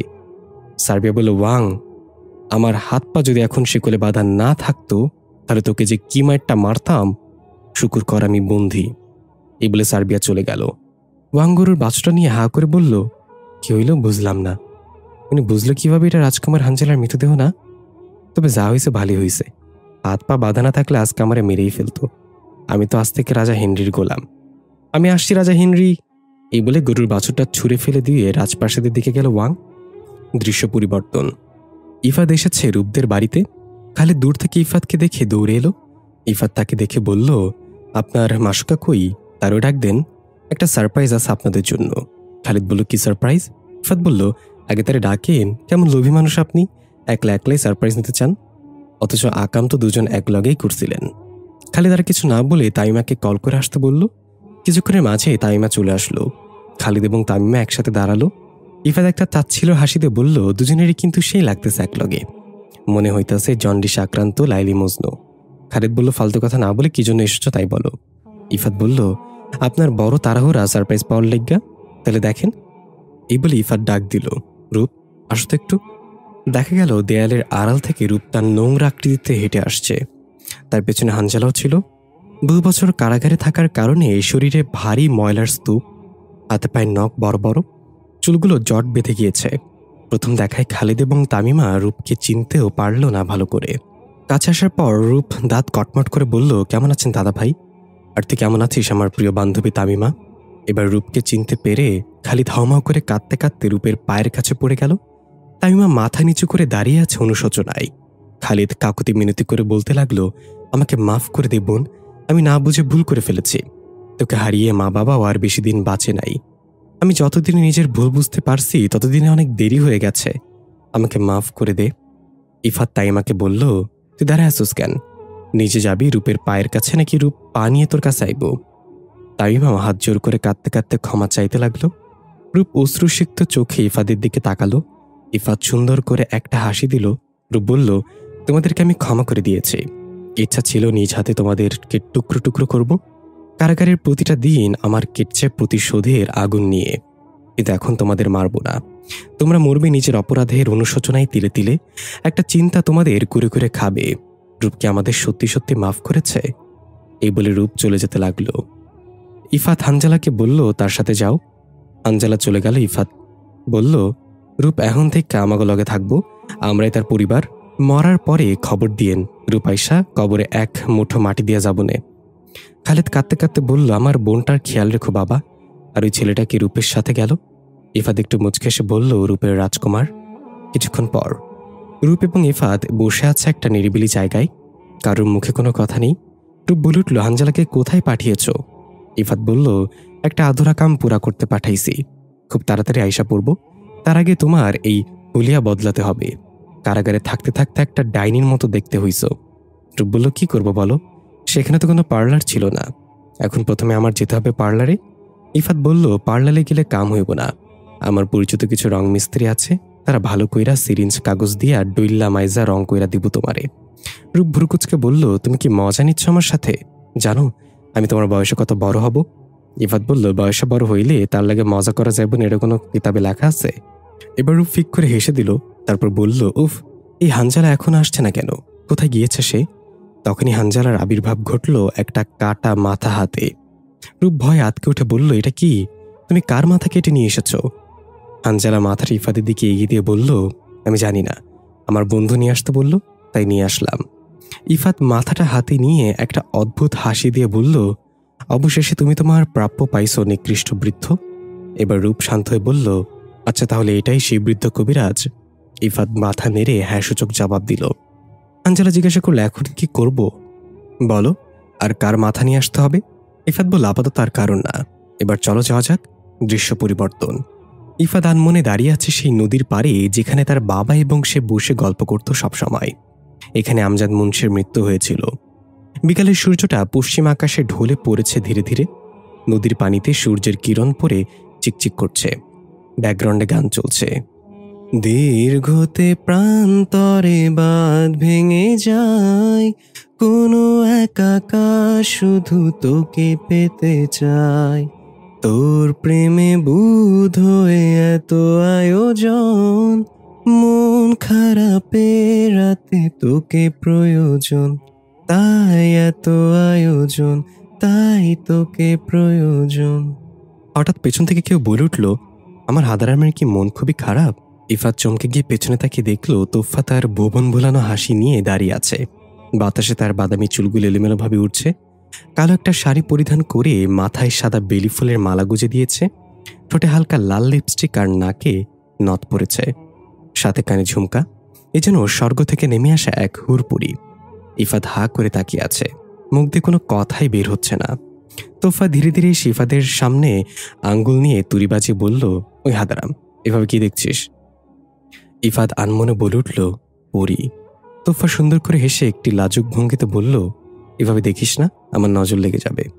ইফাত এবার হুশে এসে একগাল হেসে বলল, কখন আইলি আল হিলান থেকে? তোফা বলে, একটু আগেই। মা বাবা চলে এসেছে একেবারে, এখন থেকে আমরা সবাই পৃথিবীতে থাকবো। ইফাত অনেক খুশি হলো। এই প্রথম ইফাত কথা বলার জন্য কিছু খুঁজে পাচ্ছে না। কি বলবে, কিভাবে বলবে, কিছুই বুঝতে পারছে না। তোফা বলল, কি রে, কি হয়েছে তোর? এত চুপচাপ কেন আজ? ইফাত বলল, জানি না, কেন জানি আজকে কোনো কথাই খুঁজে পাইতেছি না। তোফা বলল, তাহলে আমি যাই, তুই দাঁড়ায় থাক এখানে। এই বলে তোফা উল্টো ঘুরে চলে যেতে নিলে ইফাত খপ করে তোফার হাত ধরে ফেলল। তোফা একটু মুচকি এসে ইফাতের দিকে তাকিয়ে বলল, কি চাস তুই? ইফাত বলল, আচ্ছা তোর ঠোঁটের লিপস্টিকের স্বাদ কেমন হইব রে? তোফা বলল, আমি কি জানি, তুই চাইলে টেস্ট করে দেখতে পারিস। ইফাত একটু লজ্জা পেয়ে বলল, আচ্ছা তাহলে টেস্ট করে দেখি। তোফা লাজুক হাসি দিয়ে চোখ বন্ধ করে ফেলল। ইফাত ধীরে ধীরে তোফার ঠোঁটের দিকে নিজের মুখ এগিয়ে নিতে লাগলো। তোফার নিঃশ্বাস ধীরে ধীরে বাড়তে লাগলো। ইফাত টুম করে তোফার ঠোঁটে আঙ্গুল দিয়ে একটু লিপস্টিক এনে আঙ্গুল থেকে খেয়ে বলল, স্বাদ তো ভালোই রে, ঠোঁটে দিয়ে রাখছিস কেমনে, তোর খাইতে ইচ্ছা করে না? তোফা একরাশ হতাশার রাগ নিয়ে বলল, তুই হালা সারা জীবন সিঙ্গেলই থাকবি। এই বলে তোফা হনহন করে চলে গেল। ইফাত বলদের মতো হা করে তাকিয়ে আছে আর বলছে, বুঝলাম না, চেতলোকে? পরবর্তী দৃশ্যে আমরা দেখতে পাই ইফাত এবং তোফা সারার বাসায় গিয়েছে। সারা তো ওদের দেখে খুশিতে 3টা লাফ দিয়ে দৌড়ে এসে জড়িয়ে ধরল। সারার মা এবং জাকারিয়ার সাথে পরিচয় করে দিল। দুপুরে একসাথে সবাই আনন্দ করে খাওয়া দাওয়া করলো। সবকিছুর মাঝে ইফাতকে একটু চিন্তিত লাগলো। তোফা বিষয়টা লক্ষ্য করে জিজ্ঞাসা করলো, কি নিয়ে চিন্তা করছিস তুই? ইফাত একটু অদ্ভুত চাহনিতে তোফার দিকে ফিরে বলল, চিন্তা করছে আপাতত সব ঠিক আছে, কিন্তু যদি কখনো হানজালার স্মৃতিশক্তি ফিরে আসে তখন কি হবে? অবশেষে আরও একটি গল্পের সমাপ্তি হলো আপনাদের সবার সাপোর্ট এবং ভালোবাসায়। গল্পটি সম্পূর্ণ কাল্পনিক এবং সকল চরিত্র কাল্পনিক। কেমন হয়েছে অবশ্যই কমেন্ট করে জানাবেন। ইনশাল্লাহ খুব তাড়াতাড়ি নতুন কোনো রহস্য নিয়ে হাজির হব। ভালো থাকবেন সবাই, সুস্থ থাকবেন। সাথে ছিলাম আমি ইফতেশাম চৌধুরী ইফতি। আল্লাহ হাফেজ।